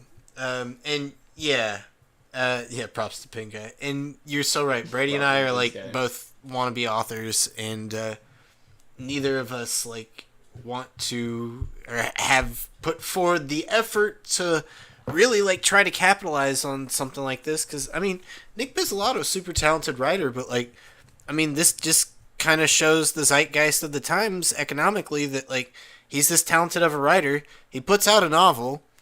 It's nothing. Nobody ever heard about it. This didn't become a movie. This nothing. I know it did become a movie. Oh, it did? Yeah, it's got. We'll show it on the screen here in a second. But Was that before or after True Detective though? After. Yeah. Yeah. So it would not have become a movie. 2018. Had not. Yeah. This guy, Ben Foster. Oh, dude, I like Ben Foster. Yeah. Oh, and Elle Fanning. I kind of like Elle Fanning too. I'll have to actually check that out. That's Dakota Fanning's little sister. Yep. And so actually, they did turn it into a movie. Ben Foster's actually one that I've always said is an unsung actor. I rather like him in 3:10 to Yuma. Yeah. So here you go. But yeah, point being that this would not have ever got greenlit for a movie. Are you kidding me? Written by Nick Pizzolatto under the pseudonym Jim Hammett. So Jim Thompson, Dyschel Hammett mix up there? Yep. I didn't know that. Didn't know that Dude, either. what the heck? We're literally talking about this shit the whole time, dude. What the heck? Jim Thompson, Dashiell Hammett, and, remember that Raymond Chandler famously does that same system where you take somebody's first name and you mix it with another writer's last name of the period, such as Philip of Philip Sidney and Marlowe of Christopher Marlowe. You put Philip and Marlowe together, it makes the detective's name. Pizzolatto cleverly did the same thing when he first published Galveston. Did not know that. That's didn't crazy. know that. Shout out, Nick. Fuck you for doing it before me, man. But as Umberto Eco says many times in this book, I was born in the wrong time. I was born too early or too late. Somebody already wrote it before me. Which, I also want to shout out to this book. Maybe I mentioned earlier, but this one's not as explicitly a straight up crime detective, but it is totally a detective case, and it is this kind of scholarly dude trying to sift out a historical mystery by looking into all these historical documents and coming to this kind of giant New Age world conspiracy that's part of the secret Templar plan and all that kind of stuff. It comes out in '89. Sounds super new and fancy, but I think it's because we're living in Umberto Eco's world now. Like, this was probably, for some people hot in '89, but for a lot of people this is probably stupid. Like, this is a little too early to hit the Da Vinci Code craze, but like, yeah, this is absolutely Da Vinci Code on steroids 15 years before Da Vinci Code. Absolutely steroids. Like, it's if Thomas Pynchon wrote the Da Vinci Code or something, like every page I'm having to just wiki. Like, each chapter is opening with quotes from people like Christian Rosencrantz or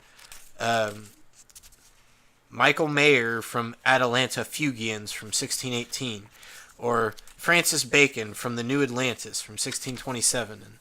And so me being, I've become this sort of Renaissance guy through Shakespeare. This is oddly like hitting a lot of stuff for me. It's like, yeah, this is awesome. I wish the Renaissance was cooler right now. I think the Renaissance is like an absolute pinnacle bottom right now, and I don't know why.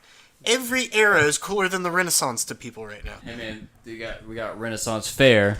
Renaissance Festival's got a name after it, so. Yeah, but that's all medieval shit. Like, go to that thing. It's pretty medieval, yeah. None of it's Renaissance stuff. It's all medieval stuff, and like, I don't know. Just it's this weird thing that like, I think if A24 like simultaneously made 40 movies all by quality directors and writers, all with good stars, and those movies came out the same time or sequentially, the one that would do the worst is the Renaissance era. World War II era would do better. Ancient Rome era would do better. You could do Renaissance era only if you're talking about the New World. If you do Renaissance era and only talk about Europe, people aren't going to give a crap. People don't care. They'll talk about Europe in the 1800s, do some Downton Abbey crap. But like, as soon as like, dude, that show Wolf Hall is so much like, yeah. Let me give Wolf Hall a shout out since we're talking about shows. Go ahead, and look up Wolf Hall. How do you spell it? Wolf and then Hall. Is it 2 words? Yeah. And it'll be a movie, but look up the TV series. Or sorry, it'll be a novel, but yeah, do the TV series, which is based on the novel by Hilary Mantel. But Wolf Hall is about Sir Thomas More. It's specifically the main character, Lord Thomas Cromwell. And he's the main character. It's starring Mark Rylance, who's our saint, our patron saint of Shakespeare authorship denial. And like, it's only 6 episodes. It's very much like True Detective. It goes so far, does so much, hyper literary. Only 6 episodes. Only 6 episodes, really. Highly recommend this show. Have to check this out. But the show came out in 2015, and people slept on it. People don't know that it exists. That said, season 2 is coming out soon. They're finally filming season 2. This is the dude who read these Shakespeare stuff at the what thing that we showed that one time. Yeah. Why did we talk about Rylance? Because I thought Winkler was interviewing him. I thought he was also like a doubter or something like that. Yeah. That's why I said right? patron saint of the Shakespeare doubters. That's right. Yeah. That's right. Which I also learned, maybe you can Google this. Look up Mark Rylance, 12th Night. What about it? He was born in Ashford, Kent. Whoa. We need to get him onto the sending thing, bro, dude. Mark, if you're out there. Mark Rylance, we're calling you, pinging you, bat signal. We're meant to talk to you. We need to get on the ball. Mark's not that old, but I definitely want to get to Mark before it's too late. But if you look up his 12th Night, what character do you think Mark Rylance would play in 12th Night? Would it be Duke Orsino, right? He plays Countess Olivia. Full cross-dress the whole time. It's an all-dudes play. They do the classic Shakespeare style. Oh, wow. Cool. Yeah. But I was like, wait, Mark Rylance is Olivia? And then I looked it up. Yeah, it's Mark Rylance in a dress.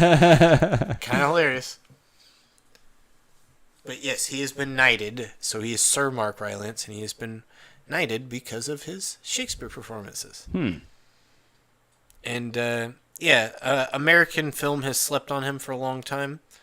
But he's finally coming around. But he does very well in Renaissance stuff. Because you'll see, he made his film debut in Hearts of Fire, but he acted in costume dramas playing Thomas Boleyn in The Other Boleyn Girl. And Henry Condell in Anonymous.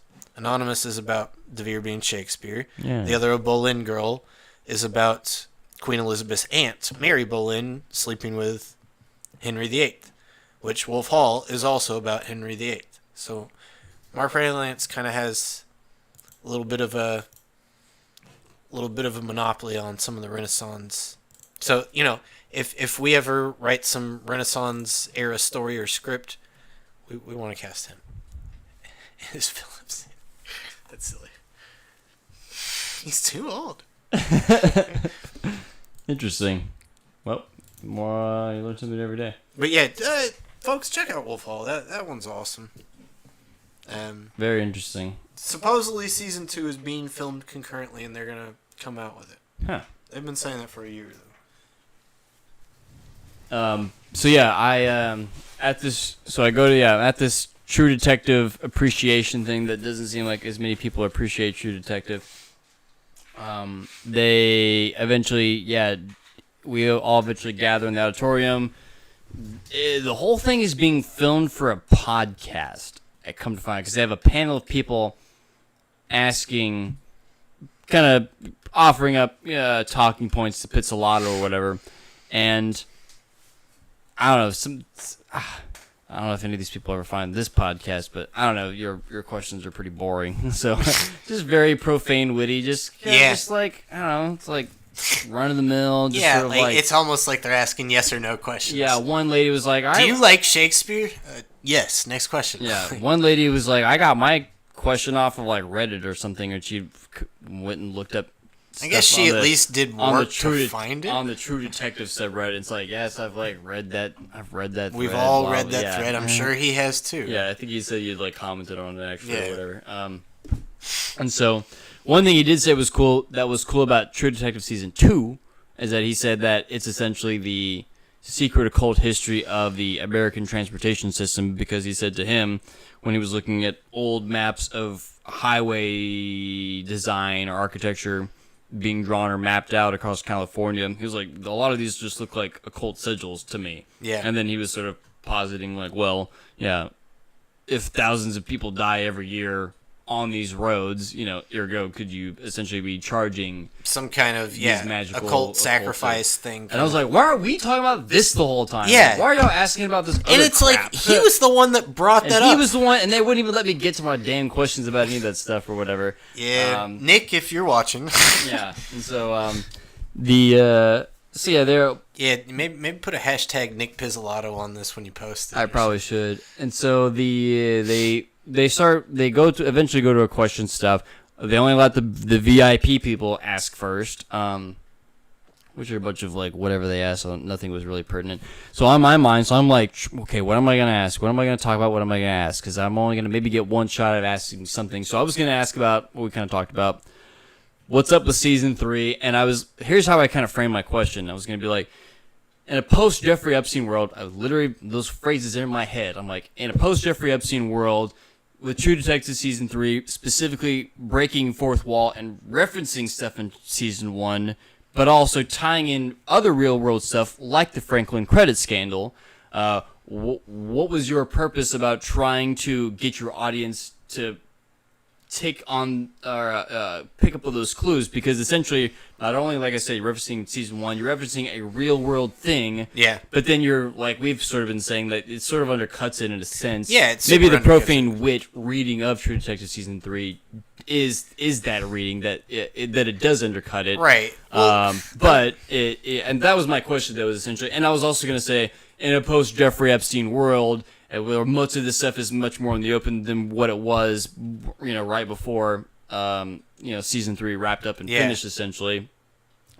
What was your intent for the audience to do? Because I would say it's fairly confusing trying to figure out what was the actual thing. Because I was also going to reference something he actually said earlier in that talk, where he says everything you see in season 3 is not like a hallucination. I'm not lying to you or whatever. Like, he shows you the info. He shows you the info, what it is. But I've already said, well, there's like some weird stuff where Hayes' mind's going weird, and he questions a memory, and someone says that wasn't right. So, but you as an audience must have seen that. So if Nick's saying, well, I showed you as an audience, that was a real thing that happened. Well, it's starting to get confusing. That's where I was going to, in a post Jeffrey Epstein world, blah, blah, blah, blah, blah. So that was going to be my question. What was going to be my second question? I was either going to ask, like, do you have any opinions on Philip Sidney, of course, or I was going to ask, what's your favorite Shakespeare play? So before he gets to me, they're finishing all the VIP people asking questions. I haven't even bothered raising my hand because I see other people raising their hands up there, and like they're not going to get to me until they ask all the people that splurged all the money. So second to last guy that ever gets to ask a question, he goes, in the post Jeffrey Epstein world, after watching True Detective season 1 and blah blah blah blah, and he asked pretty much a very pertinent question to me. He's like, well, how did you get on this vein? Yeah. Kind of saying things that were in the zeitgeist back in 2014 before much of this stuff has now come out or whatever, right? So I was like, yeah, my boy. It's in the vein of questions that need to be asked. Right. And then he wraps up that question. He goes, oh, and if you have time for a second question, what's your favorite Shakespeare play? It's like, bro, like he literally used interposed Jeffrey Epstein world, and then literally was going to ask about Shakespeare in the exact same, like, should have gone up and talked to that guy after. I did go talk to him afterwards or whatever. I asked him, I told him, like, you stole the words out of my mouth, and like you asked like the actual good questions essentially. And he hadn't even watched season 2 or 3 yet. He said he'd only just now got to season 1, which was he said he only just now got to season 1. He watched 2 or 3 episodes, and he was like, turned to his wife and goes, is this going to be about like sex, pedophilic cults or something like that? Now it's so pervasive, what we kind of talked about at the very beginning of the episode, that he was already primed to know exactly what the show is going to be essentially about. Interesting. That would be not on people's radar back in 2014 like that when we watch it, because that's what it's like, oh yeah, whoa, like, yeah, kind of Kubrickian kind of sense too, right? In that way. Yeah. Eyes Wide Shut, but which does have kind of an Eyes Wide Shut in the second season too, right? Yeah. Absolutely. So yeah, very. I thought that was, well. Once again, we talk about those synchronous sort of moments here. It's just funny that the one guy who asked the question that I would like to ask uses the words and then literally breaks Shakespeare up in the exact same. It's like, dude, what the heck? And what'd he say for his favorite play?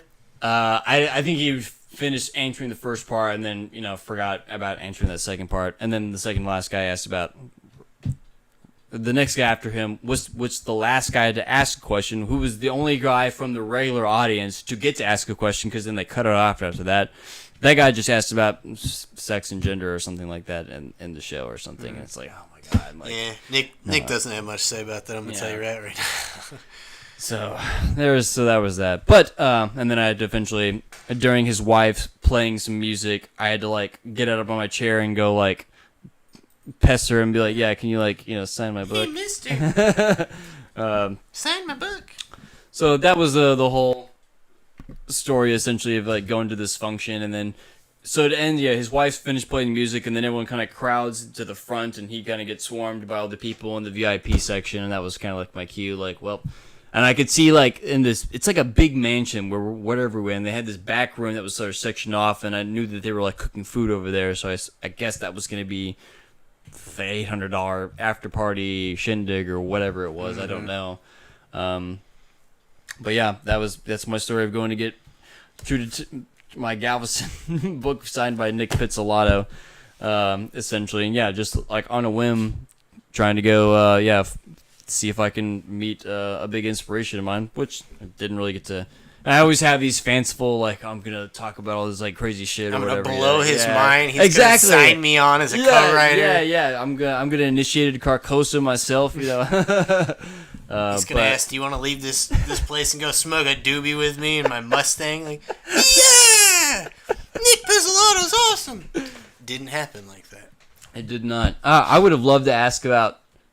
Even stuff about, hey, isn't it kind of funny that Woody Harrelson and Matthew McConaughey may actually like be brothers or something? Isn't that kind of funny? Wasn't Harrelson's dad also involved with a bunch of assassination stuff too? What do you think about any of that stuff? Do you have any opinion on that stuff? Like, yeah, well, I don't know. Like, that's what I would like to know. Yeah, shit like that. Yeah, I'm sure Nicky P knows some stuff that we don't, but yeah, kudos to him. Maybe I can't talk about Pizzolato and Fertita in the same.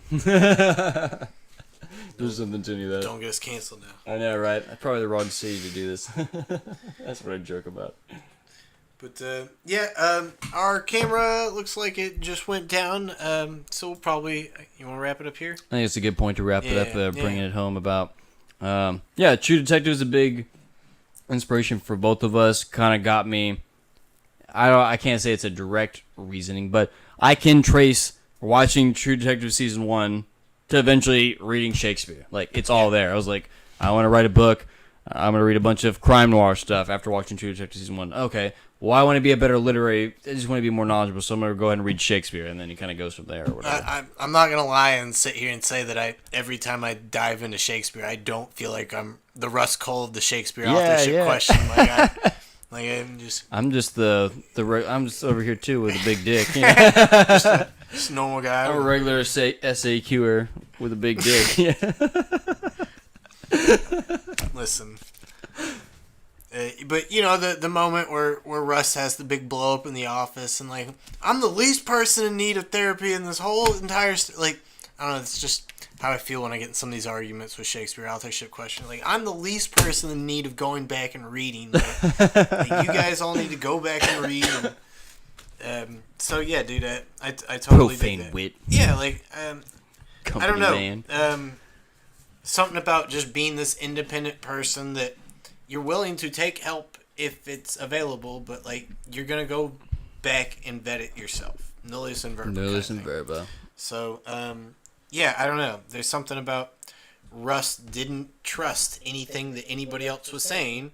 Did not trust what his, the people he went interrogated. Did not trust what his bosses. Didn't trust the task force. He was also very psychologically aware too, because he was able to read stuff like Marty going and doing his little adultery stuff. Yeah. He was able to just pick up right away. He's very good at reading people, of course. But yeah, you're totally right. But that he was, what is his name? He's the tax man because he's the one who he knew how to comb through stuff and do that minutia work and that kind of stuff. So, and I don't know, like, that's what you need. You need to be Russ Cole in this Shakespeare authorship question. Gotta be a you true need to be able to detective. freaking read people, and you need to, like, follow up on all the dirty work. And, like, I don't know. I still the standard for me. Like, yeah, Sherlock Holmes is a great detective, but he's not Russ Cole, you know? Philip Marlowe, he's going to get the job done. Like, you bet your bottom dollar, but, like, I don't know what Marlowe would do in, like, a True Detective situation. Like, that's a... He can't handle it. That doesn't happen in 40 or 50 something. Like, maybe it does, but, you know, it's not in the Raymond Chandler literature, something like that. That would put Marlowe he's already cynical, you know, like, and I mean it does that to Rust, right? And I don't know, that's that heightened level, that's that difference between freaking Silence of the Sheep and freaking, you know, True Detective. Like, there's this heightened fear, there's this heightened boogeyman sense to it. It's not just some creepy cross-dresser, not just some guy that wants to eat people that are stupid. Which, yeah, I'm sure eating people that are stupid. But, like, I'm not stupid, so I'm fine. Hannibal Lecter's never going to eat me.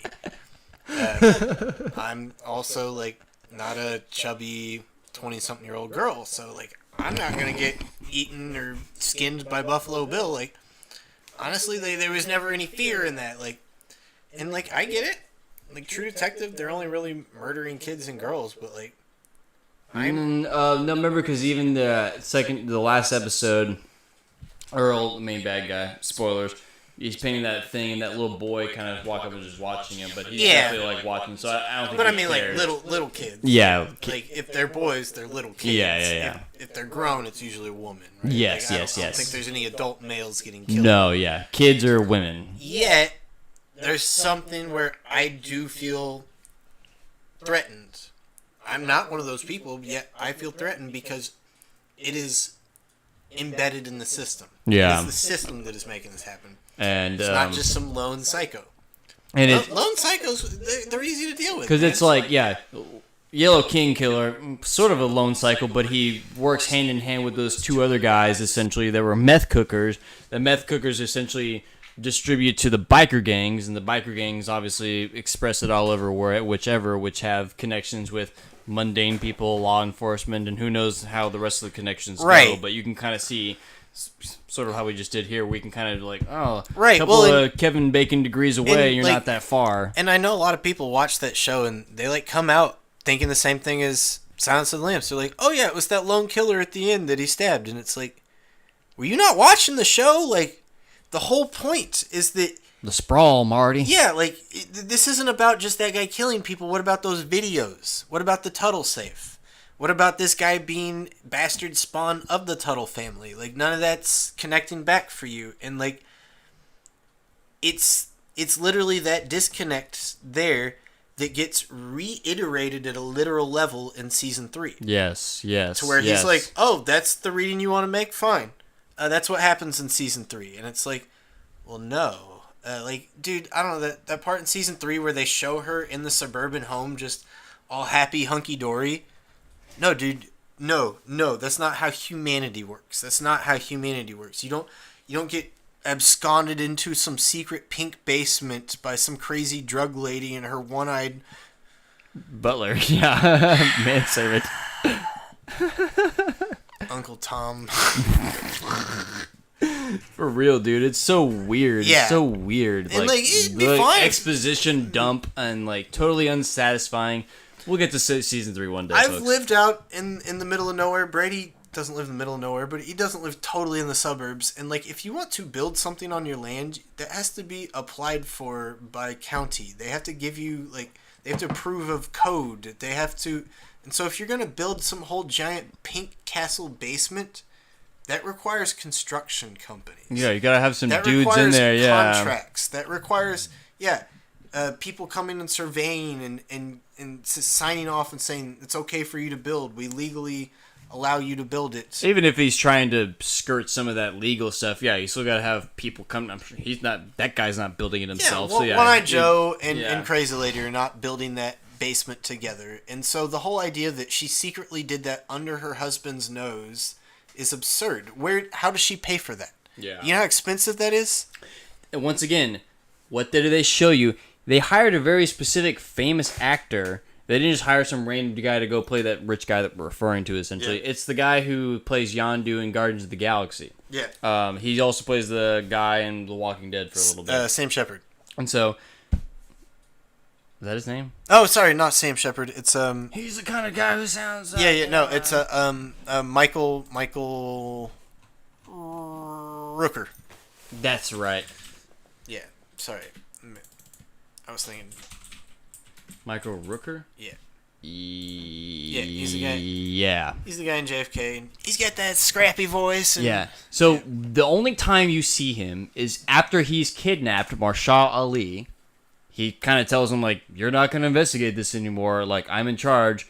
Kind of just tells him, matter of fact. But then he, you as the audience see him turn away. So his back is now as Marshall Ali. And you see him grinning. Like, he knows he's getting away with something. You know that he's putting something to rest. There's and that no resolution to and that. And that he's hiding something. There is more that he's getting away with. And then he gets in the car, he drives away. You don't see him anymore. You don't just pay this like big name actor just to do one like little. I made that same complaint. Big name. I made that same critique or complaint about season 2. So I think honestly, season 2 was gonna be way more about the Rachel McAdams character and her dad. Yeah. There's no reason to cast David Morse as her dad. To only give him 40-ish minutes of screen time, which the show he's in the first episode and the last episode, basically. And her whole character's crux is how she maybe gets fondled in a hippie van when she's a kid, and her dad maybe sort of let that happen or was, lapsed in sort of vigilance and and the show never really squares off with that. That's left unresolved and all that, but like. Clearly, he was cast as that character because that was supposed to come circle back. He was supposed to be the ultimate villain sort of thing that's connected back to this mayor stuff, and his people are connected back, and that's why his sister is connected. Like, that's clearly what the plan was, but for whatever reason, that was written out of the show, and you can tell the same exact thing happens in season 3. And, like, it just seems to me that, like, yeah, the HBO or whoever's calling the shots on his scripts is like, cut that. We're done doing this uber investigative, find the secret. Like we're cutting off the conspiracy truther, vein. Like if you're some conspiracy truther type that's coming to True Detective to get your Rust Cole rocks off, you don't get them anymore. They're not coming. Yes. They're never going to. Yes. And like. Unfortunately, you have to like really dig into the subtext if you want to find that yourself. Season 2 and 3, they totally snubbed that truther thing, and then they try and with season 4 with this whole new writer, they try and re-bring it out, but it's totally rebranded into a leftist wokeism, which I'm not going to totally astroturfed and I'm not going to get too political into that. I'm not against any of that stuff. What I'm against is it being so bad, thinly done. Thinly, artificially. Cynically done and like and they're just doing check boxes. It's not even like a fully realized version of real critique. It's just like oh look, I have all the things that says that I did it correctly or whatever. Well, and it's hitting a lot of 21st century social Marxism kind of critiques and like okay cool, but like there wasn't some overarching and like even in that they had to write back season 1 into it. It's like and that in really dumb ways too. In more than just supernatural ways. They had or into supernatural ways, right? Like they can't. They did it in multiple ways, and like season 2 and 3 is so down to earth. There's nothing mystical about it. Season 1, there's this air of mysticism. Season 2 and 3, they're like no truth, no Season mysticism. 2 has a little bit of mysticism in that Ray Vaccaro is sort of coming to that realization of eventually being dead because like he gets shot second episode and kind of does a lot of like near death experience stuff and has a lot of weird dreams. And like David Lynchy type shit or whatever, right? Yeah. I mean there is that, but that's like. But he's not seeing bird clues or anything. No, it's all within Ray's head. right? Like it's not the actual world Right. Yes. that's giving yes. that. And like I don't know, like season 4, it's the world that's giving that. Yeah. And they take it too far, right? It's just taken too far to where it's okay, now we're literally in supernatural. It's no longer that liminal point of can I scientifically understand this or not? It's clearly beyond science. It's supernatural. We can't understand it, and that's not what truth is. That's some watered down, post-pandemic YouTube version of what an earlier truth or conspiracy scene was. Yeah. Yeah. And like, Well said. yeah. So I don't know. On that note, do we call it or do we? Because we could do this. Yeah. Just keep doing this. I guess we'll. Yeah, I'm pretty sure. Yeah, we should just definitely come back and do a season or another episode on season 2 and 3 rather, and fully go into maybe some more of the details about it all. Because I love talking about not just the filmmaking, the writing, and all the other stuff that's involved with True Detective, but in this sort of like, Shakespeare questioning is not high on the provoking sort of like thing or whatever. It's not 9/11. We're not even talking about nobody got shot here. It's hundreds of years ago. It's off of the some people are sort of like irked by you saying Shakespeare's not Shakespeare, but on the sort of like level of how inflammatory it is, it's not going to be up there like that. But most people are just generally confused by it. They're just like, wait, what? Yeah, Shakespeare's why do you think that? Not... Okay. But it's nice, and I do find myself in the same vein that I'm not like a SAQer, like, Elizabeth Winkler or Wall or any of those guys. They're going to be like, Shakespeare's not Shakespeare, but the rest of history is exactly as they say it is for the most part, right? MK Ultra, JFK, any of the things in between, like MLK, blah blah blah. Like, does any of that stuff even matter? Or even what I'm always interested is like how does it all connect in a sense or whatever, right? Right. Or like I like knowing that someone who shares, not to say like I want you to have the same worldview as me, but I like knowing that you can go to these sort of like outside the confined. Accepted norms of this conversation, that you are willing to that you do have things that go outside the mainstream narrative, right? Because ultimately, that's where we find ourselves. How come you only find yourselves on one front of this? Doesn't it seem to me that I don't know? I would feel more comfort when I see more SAQers that. Not saying that I want to see everyone be a mud flutter SAQ or something like that. Right. But no, I totally see what you're saying. That every one of them wants to poise and posture themselves within like this academic kind of constraint and say, I'm doing this academically. I agree with everything that's ever been said, but this one little thing, we got to rework it because it's Edward de Vere. It's not William Shakespeare. As soon as you get that fixed, we have all of history solved. And like, I get that sense so much from watching so much of the Oxfordian contingent. That said, like the flip side, the Baconian contingent, it's like the opposite. Yeah, that's so true. They are totally like a bunch of wackadoo. Like I don't want to say it like that, okay? But like, because me and Brady can tend that way ourselves. But there is a certain like you find an Oxfordian. There's going to be so much of a spectrum you'll find of the type, right? You can find a Baconian that will sound like an Oxfordian. They'll go banter, but then you'll have a Baconian that's definitely like on the fringe thinking of like. How it all came about. Yeah, Bacon's extra mystical woo-ness. Bacon lived till he was 200, and he solved everything, and that a lot of people were still in some Baconian conspiracy, some New Atlantean conspiracy where they have taken over, and America is sort of their pet project, and this is the new Atlantis and all that, and like so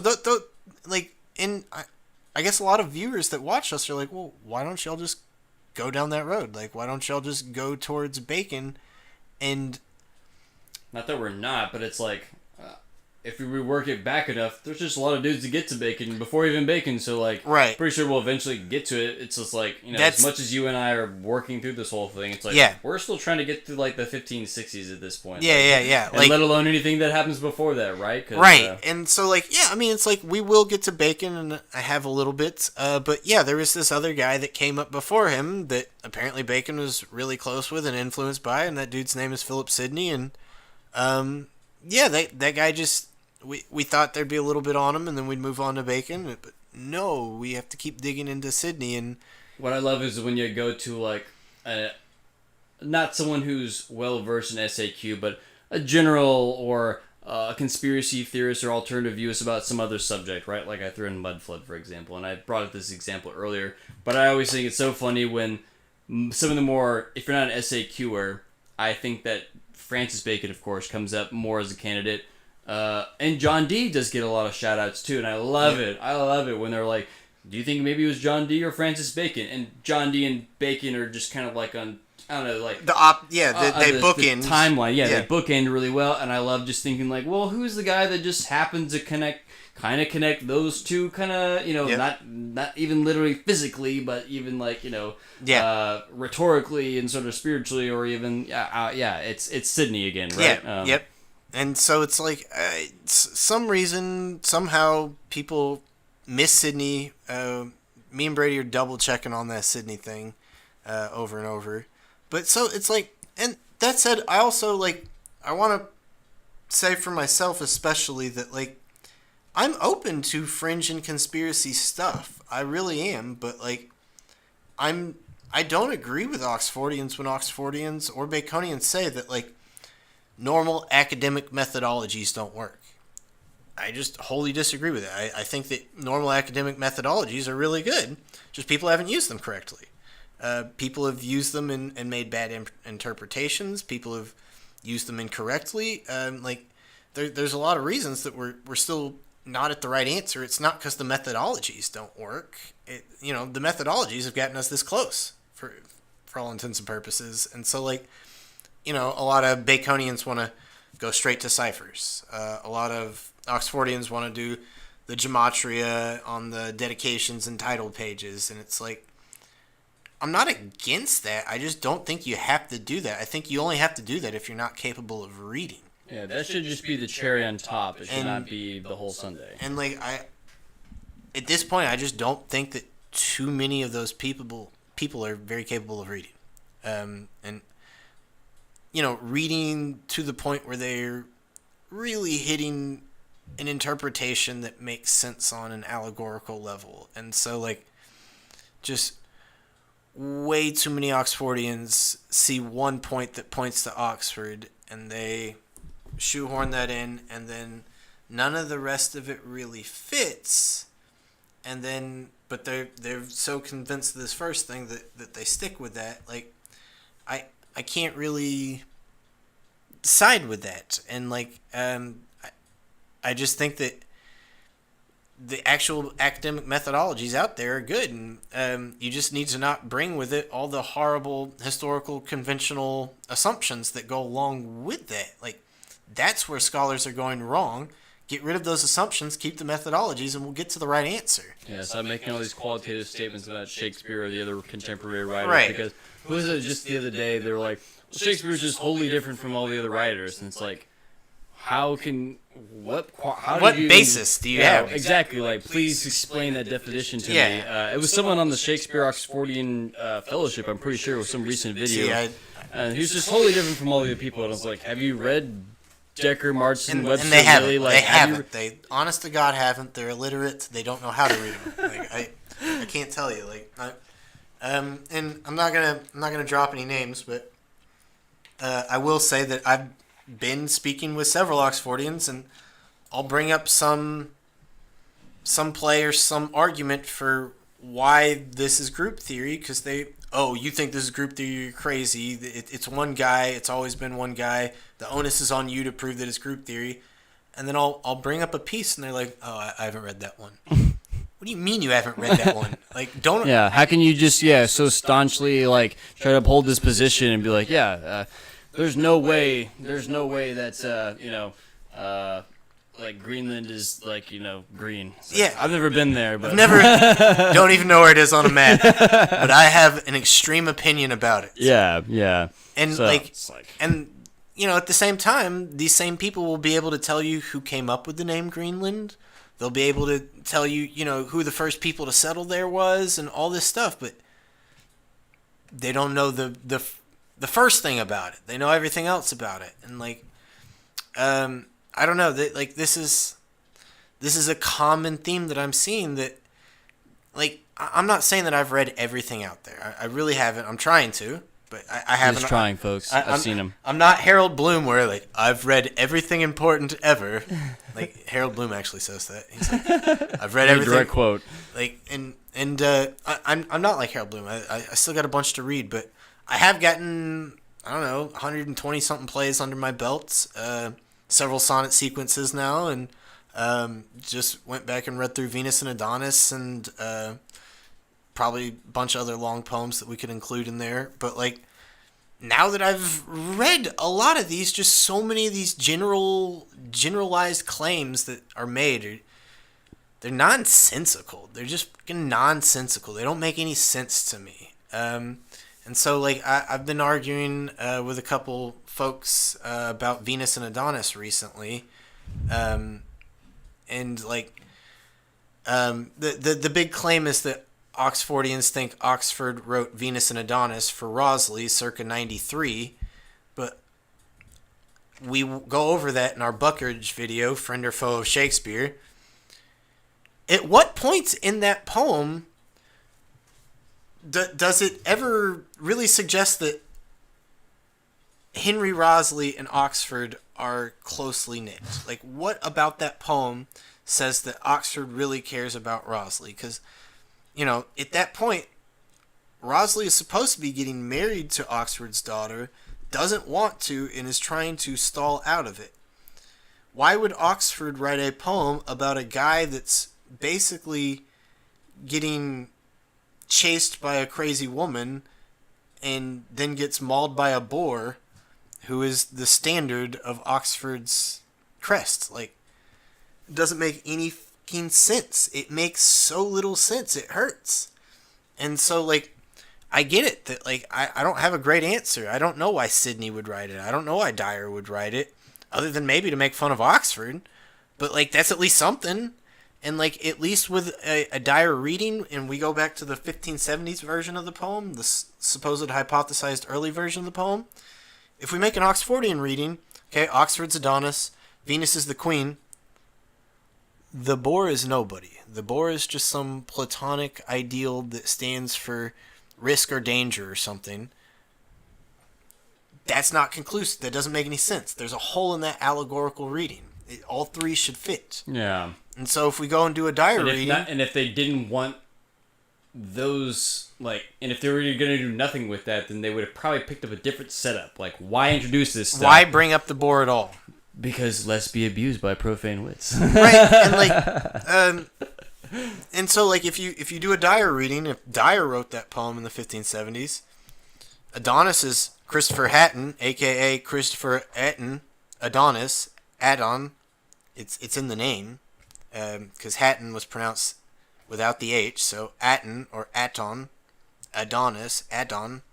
Okay, it's in the name already. Venus is obviously the queen. Nobody's arguing about that.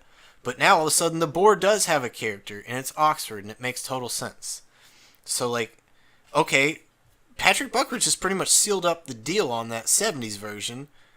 What's still left to be figured out is, okay, why would Dyer and company bring that up 15, 17 years later with Henry Rossley? Well, Buckridge is saying, like, clearly... Like, it's kind of poking fun at the Oxford. Same here. family thing. It's like, yo, dude, yeah, the boar is doing it again, or whatever. Yeah, right? watch out for the boar. And so, like, the big question that these Oxfordians are having is, well, why was it so popular? Why?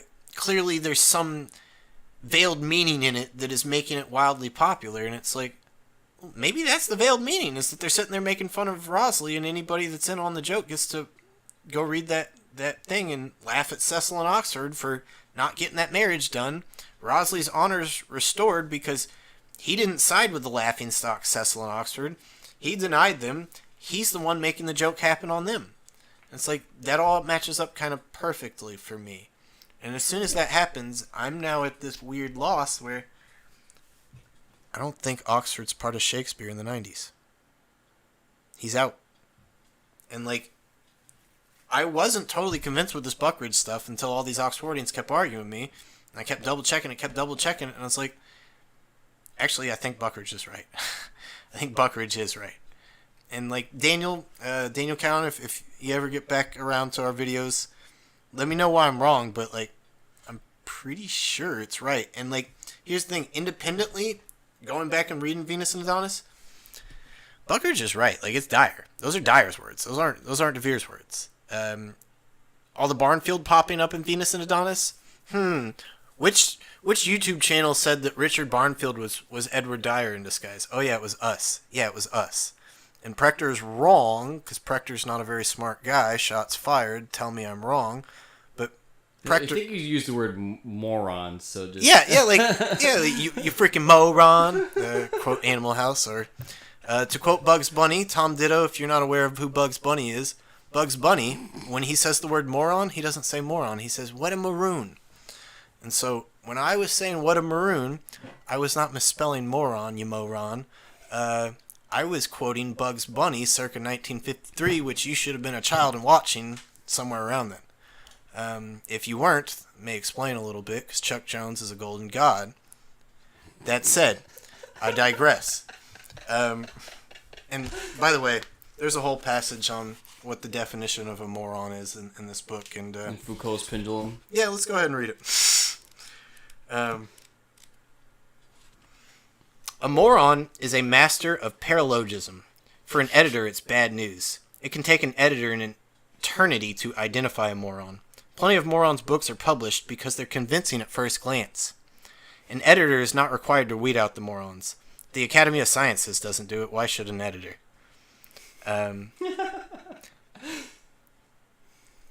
Morons never do the wrong thing. They get their reasoning wrong. Like the fellow who says all dogs are pets and all dogs bark, and cats are pets too, therefore cats bark. Or that all Athenians are mortal, and all the citizens of Piraeus are mortal, so the citizens of Piraeus are Athenians. And so he's like, yeah, but they are. He's like, yeah, but that's only accidentally. Morons will occasionally say something that's right, but they say it for the wrong reason. Man, wow. That's probably an exact quote of what I said on Bob Prechter. Yeah, that is it's pretty close. Because Bob Prechter's right on a lot of stuff, but he doesn't know why he's right. Barnfield is part of Shakespeare. It's not because it's Oxford. It's because it's Edward Dyer.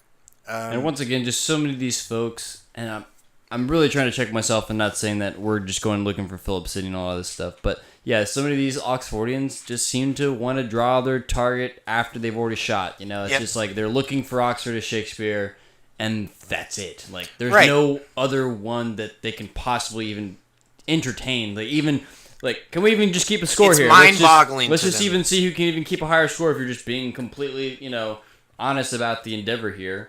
What you just said there is also completely true. Yeah, like they're like, wait, Francis Bacon,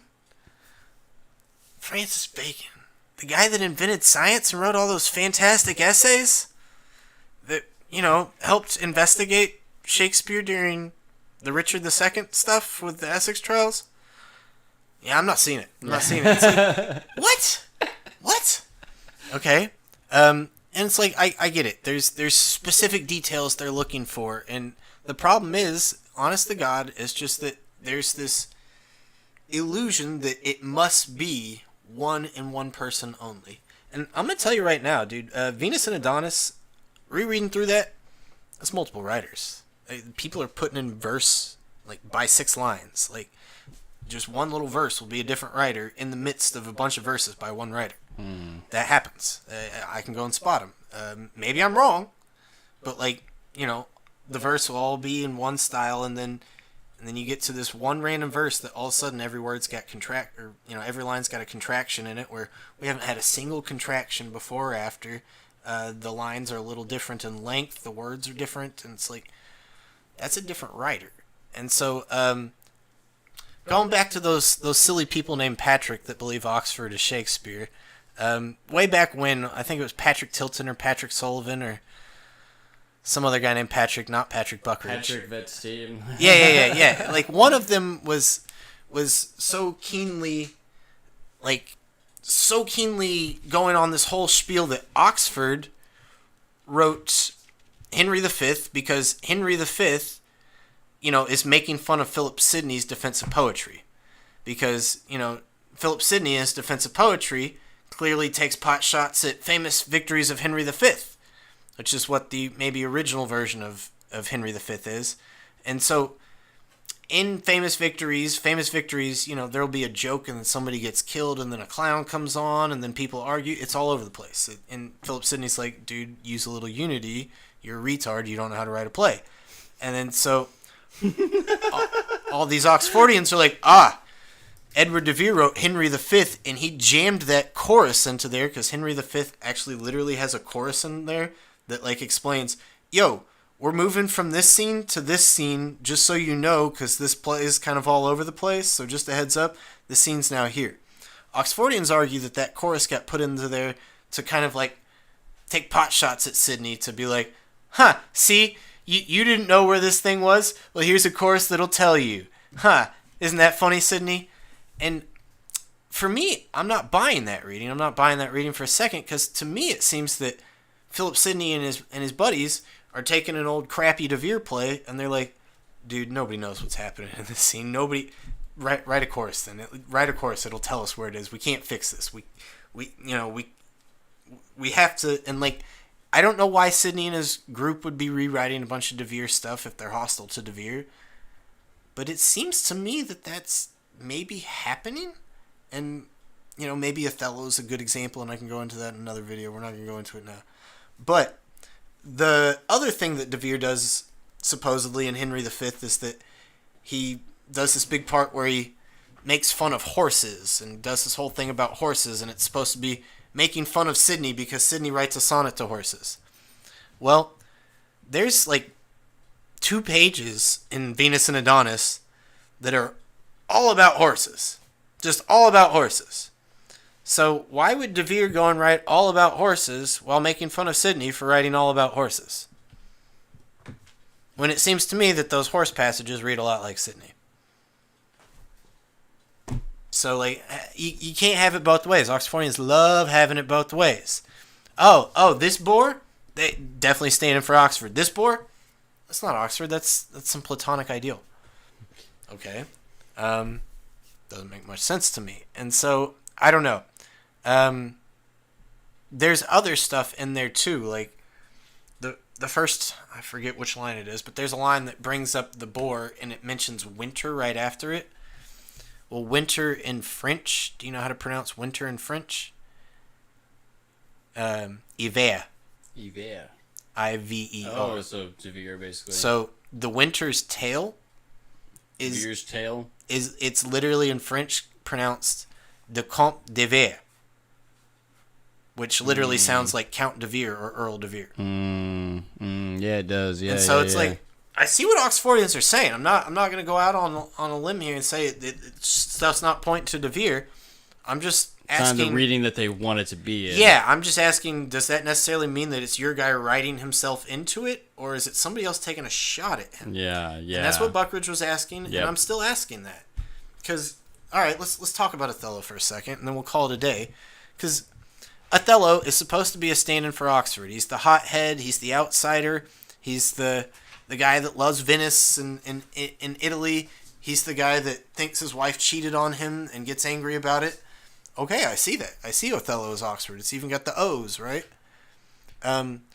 What I don't see is Oxford writing himself as that character. Why in the world would Oxford write himself to be this stupid hothead? And, not going to get racial with it, but like, you write yourself as a stupid hothead black guy when you were a rich white British earl? That very same hothead gets killed at the end, and he murders his wife. Yeah. And here's the thing, like, Iago totally, absolutely clowns Othello the entire play. Huh. Okay, well, if we're going to say that Othello's Oxford, who the hell's Iago? Just might it be Philip Sidney or Edward Dyer? These people that are constantly outsmarting him. You know what I mean? And that have nice, and that actually have some nice contention with him too. You know, it's not. I don't know. It's already the drama's already there from the Oxfordian point of view as well. Yeah. So it's just once again maybe not the reading that they're hoping for. Like I don't know. At some point, yeah, Iago's the bad guy. So why would Philip Sidney write himself as the bad guy? But go back and read Othello. Like, yeah, Iago like lets people believe in a lie, but he never actually tells them a lie. Like, and I don't know. Like, I always end up defending Iago so much when I talk about Othello. Like, it's weird. Makes me sound like a goddamn racist. But like, I don't know. Iago is smarter than everybody in that play, and it seems to me that that's the Shakespeare we're looking for. We're not looking for the Shakespeare that's Othello. We're looking for the Shakespeare that's Iago. You know what I mean? Who's the mastermind? And so, like, sure, Oxford's Othello, but, I mean, surely he's not the mastermind. Oh, Oxford's Othello and Iago? You know, like, at some point, like, okay, like... He's like, what does he play with toys? Like, I'm so smart, and yeah, like, I'm so dumb. You know, like, yeah, like, Oxford becomes so all-encompassing that, like... Is the entire Renaissance Elizabethan scene and Jacobean scene just about Oxford? Then it seems like if you ask Bob Proctor, yeah, we should just go through. Webster and Marston and Decker and all these other cats and just be like, Oxford wrote all of this. Just that guy, just writing all day. Here's the thing: I like you go read Marston's Lust Dominion and you realize that Marston co-wrote Othello. Whoever John Marston is, like John Marston's all over Othello.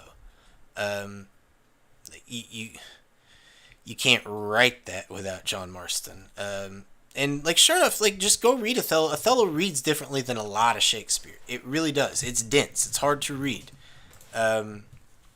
It's not as near as smooth as something like Julius Caesar or anything like that.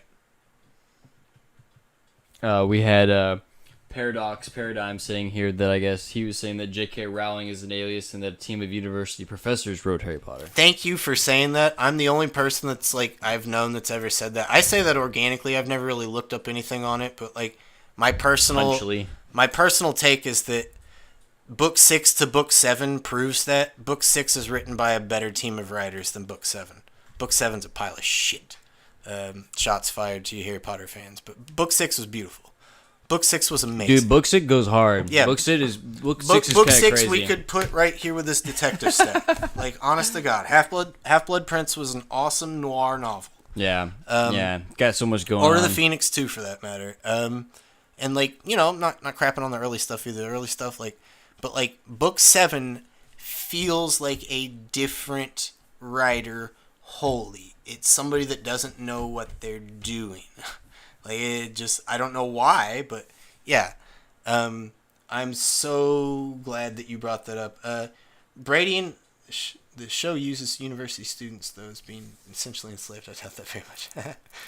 And it's funny because, you know, The Simpsons have so long been sort of this way of letting us in on these little jokes and nods, like, you know, having the Trump prediction and stuff like that. Yeah, you the know, Bart Simpson 9/11 thing or whatever. Yeah, they're sort of the disseminators of these ideas. So, you know, shout out to The Simpsons for letting us, you know, leaking us some of the truth. But Brady and I have like wondered that about a lot of writers. It's not just Shakespeare. Yeah. Pynchon, definitely Thomas Pynchon for sure, which ties into J.D. Salinger maybe as well. Like, I'm trying to think of maybe some Mark Twain's another one that comes up. J.K. Rowling's like for me like for sure. Just because it's so out there in the public psychosphere that it's hard to... I don't know, they push so much this whole story of her writing it homeless, and she had the whole thing constructed in her head, and it's like... And now that she's also, and like, once again, yeah, it's... And then she never wrote anything worth a after. Yeah, and now she's also now making a lot of political commentary. Once again, I'm not making any judgments on any of this stuff at the moment, but she's come out against like a sort of like transgender sort of identity, and it just plays into this ever unfolding drama in the public arena. Essentially, is like my point about it. Right? All the world's a stage. Yes. Yep. And so, super shout out Paradox. Thank you for bringing that up. Because like I like never voice it to people because I sound like a crazy person, but like. Just from reading, like I don't have to go look at some other stuff online. I can read, and you read book 6. That is a different person. Book 7, and it's not just some qualitative judgment. I don't want to get caught doing a qualitative judgment. Good means one person, bad means another. But it's clearly somebody that doesn't have as much handle on what the story is supposed to be. You know, trying to think of. I feel like I got one other authorship question that I've asked before. Maybe it goes more towards music. I've wondered if any of those guys that are supposed to disappear in the 60s or 70s maybe made it a little longer than people say, like maybe someone like Jimi Hendrix or Duane Allman or something like that.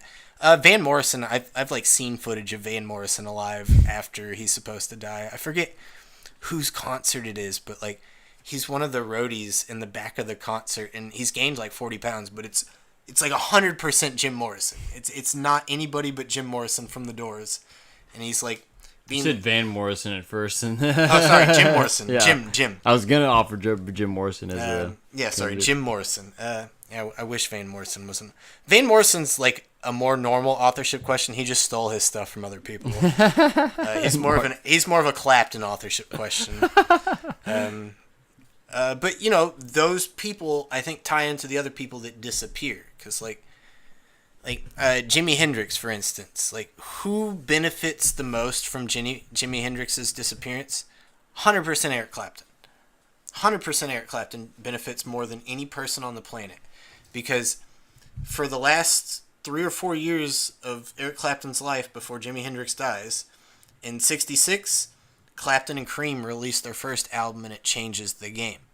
Except it only changed the game for a few months, because a few months later, Hendrix releases his first album, and it changes the game so much that people forget about Cream's first album. So Cream comes out with another album the next year, and that's got like, White Room and Sunshine of Your Love, and like that's the hardest thing anybody's ever heard, and it's got Wall on the guitar, and like that's the craziest thing ever. Except a few months later, Jimi Hendrix releases his Electric Ladyland, and it's like, melted, And then Cream's third album comes out 68 or 69. Jimi Hendrix's third album comes out 69. And every turn, Clapton was thwarted by Jimi Hendrix. Like, and it's the same sound. They're the only two really doing that sound. Like, there's other bands like, maybe Jefferson Airplane and that kind of stuff, and 67, 68, Steppenwolf, but they're not doing the hardcore acid rock in a melodic sense the way that, Clapton and Hendrix are with Cream and Hendrix. And just at that point, that Clapton shuts down Cream. They don't do Cream anymore. Clapton goes and joins what's it called? Bonnie and Delaney, whatever it is, and like he just totally shifts his sound. He gives up on the acid rock. He shifts his sound. A year later, he makes Derek and the Dominoes. He finds Duane Allman at a concert in Florida, and then Duane Allman and him go jam that night, and he asks Duane Allman to be part of Derek and the Dominoes. Allman turns him down, but says, "I'll record with you on the album." So, fun fact, like 99% of that album is not Eric Clapton, it's Duane Allman. That's Duane Allman playing all that guitar on Layla. And sure enough, like, Allman dies, like, a year or two later. And so it's like, who benefited from this? Yeah. Cui bono, Clapton. Yeah, and like, remember Clapton's like best buddies with Keith Richards, and let's remember the Rolling Stones. What happens with them? Well, they have a guitarist that plays alongside Keith Richards. Keith Richards is the rhythm guitarist. Their lead guitarist is a dude named Brian Jones. What happens to him? He kills himself by shooting himself in the stomach in a pool. which isn't humanly possible. But fun fact, Brian Jones, everybody here has heard Brian Jones if you've heard Jimi Hendrix. Doom doom doom doom doom doom doom doom doom doom. Brian Jones is playing the instrument that makes the sound. Oh, really? On all the Watchtower? Oh, I forget okay. what it's called, but it's this big wooden block with a big metal pole and a ball at the end, and you hit the ball and it rattles against it. But yeah, Brian Jones did that not long after he gets shot in the stomach and dies. Okay, so they replaced him with a dude named Mick Taylor. Mick Taylor comes from John Mayall's Blues Breakers, and Mick Taylor had himself replaced Peter Green when Peter Green left to make Fleetwood Mac. And remember, Peter Green himself replaced Eric Clapton when Eric Clapton left to make Cream. Okay, so this is a small world, right? Okay, so Mick Taylor, like, he's in the band for a while, but before Mick Taylor is in the band, they try out a few people, and the first person that they ask, and people argue whether this is apocryphal or not, but I tend to believe that this is true. The first person they asked was Roy Buchanan, and Roy Buchanan's great blues guitarist. If you never heard him, go check him out. He's one of the unsung heroes. He's one of the greats. But Roy Buchanan apparently told Keith Richards and the Rolling Stones to go f themselves and turned them down. So, at a concert that featured the Rolling Stones, Eric Clapton, and Keith Richards, and Roy Buchanan, while Roy Buchanan was setting up on stage and getting his stuff ready, Eric Clapton and Keith Richards found a beer of Roy Buchanan's, and they literally pissed in his beer and then watched him drink it. That's the kind of people that Keith Richards and Eric Clapton are, man. Like, I ain't got no love for those guys. It's in the way that you use it. That's his best song by far, by the way. Yeah, 80s drunk Clapton's like the best Clapton. It's not, but 21-year-old Clapton is the best Clapton, by the way. But yeah, we have now gone from True Detective all the way to Hendrix and Clapton, which we might have our own True Detective sleuthing of those, of what you said there about Peter Green and maybe even Hendrix too, if we ever feel the need to. Those are some fun topics. Maybe not all people have done recently, I feel like, but yeah, and all those could kind of become its own show, and like if we just do a little research, get a little diagram, some charts, people could dive into it further. But yeah, Brady and I got all sorts of thoughts on a bunch of conspiracy questions as it relates to art, entertainment, social cohesion, that sort of thing. Paradigm, so glad you showed up. You've been awesome. Thanks for tuning in. A lot of our stuff's about Shakespeare, but we're trying to expand since Shakespeare authorship questions my jam, but it's a limited, small audience. And we're trying to grow that, but we also want to maybe just branch out to some other topics that we're super interested in, maybe tie them back to that Shakespeare stuff. Guys, go check out your noir novels. I highly recommend starting with Raymond Chandler and Dashiell Hammett and working from there. If you got the stomach for it, go read Jim Thompson. If you enjoy Jim Thompson, go check out Erskine Caldwell, who's not a detective writer, but he's definitely the biggest influence on Jim Thompson. I don't know, while we're talking about Jim Thompson, I don't ever talk about this novel enough, but I'm coming to the idea that this is maybe the greatest American novel ever written. Up there with Warlock is Jim Thompson's Heed the Thunder. It's his only non-crime novel. It's one of his earliest. He wrote it in the 40s. Thing's a fucking masterpiece. It's so good. It's too good. It was so good that I'm sure Jim Thompson was waiting to get Nobel Prizes and stuff, and it didn't come, and he shifted to crime novels because it's all right, that'll at least pay the bills. But yeah, Jim Thompson's maybe one of the greatest writers that America slept on, and I got this weird thing now because I thought the world of Jim Thompson's crime novels, and I still do, but I didn't know that he did normal literary stuff. And so when I went and read that, I was we could have had more of these. And no shots to his crime novels, because the top of his crime novels are just some of the best books you can ever read. But he does have a lot that are a little more pulp filler and kind of just rehashes of some of his better stuff. And I just wonder, instead of rehashing out so many crime novels, had he had the luxury or sit down and really to sink his teeth into some there does seem to be something that once he and there's aspects of the crime novel in Heed the Thunder, so I can see that those are the characters and tropes that he latched onto and went from there, but people need to bring that novel back up because that one's special. Yeah, well, we should do an episode on that, and of course Warlock, which we've already mentioned a couple times on this. But yeah, this is a midnight. Well, it's approaching to be a midnight stream as we start to sign off here for this episode. Once again, Paradox, thanks so much for joining us here. Yeah, we'll try to do some more live shows. Go check out some of our other content. Morgan Freeman is Jimi Hendrix. Yeah, I've heard that one before. Interesting. I'm not against it. I'm not against it. Thanks for coming by and stopping by, everyone. If you found this episode later on, hope that you enjoyed our little True Detective sort of tangent here. Probably get back on here at some point in the future and probably expound on seasons 2 and 3 and some of the other stuff about the show itself. Yeah. Otherwise, it was a good time just to sit here and talk about some books that both Chance and I like a lot, and how it kind of once again leads us into the Shakespeare authorship question in of itself. But make sure you like, share, subscribe, hit up our Patreon if you're interested in supporting our works, and that way you can also join our Discord and you can kind of talk to us whenever you'd like. And otherwise, have a very, very good evening. Until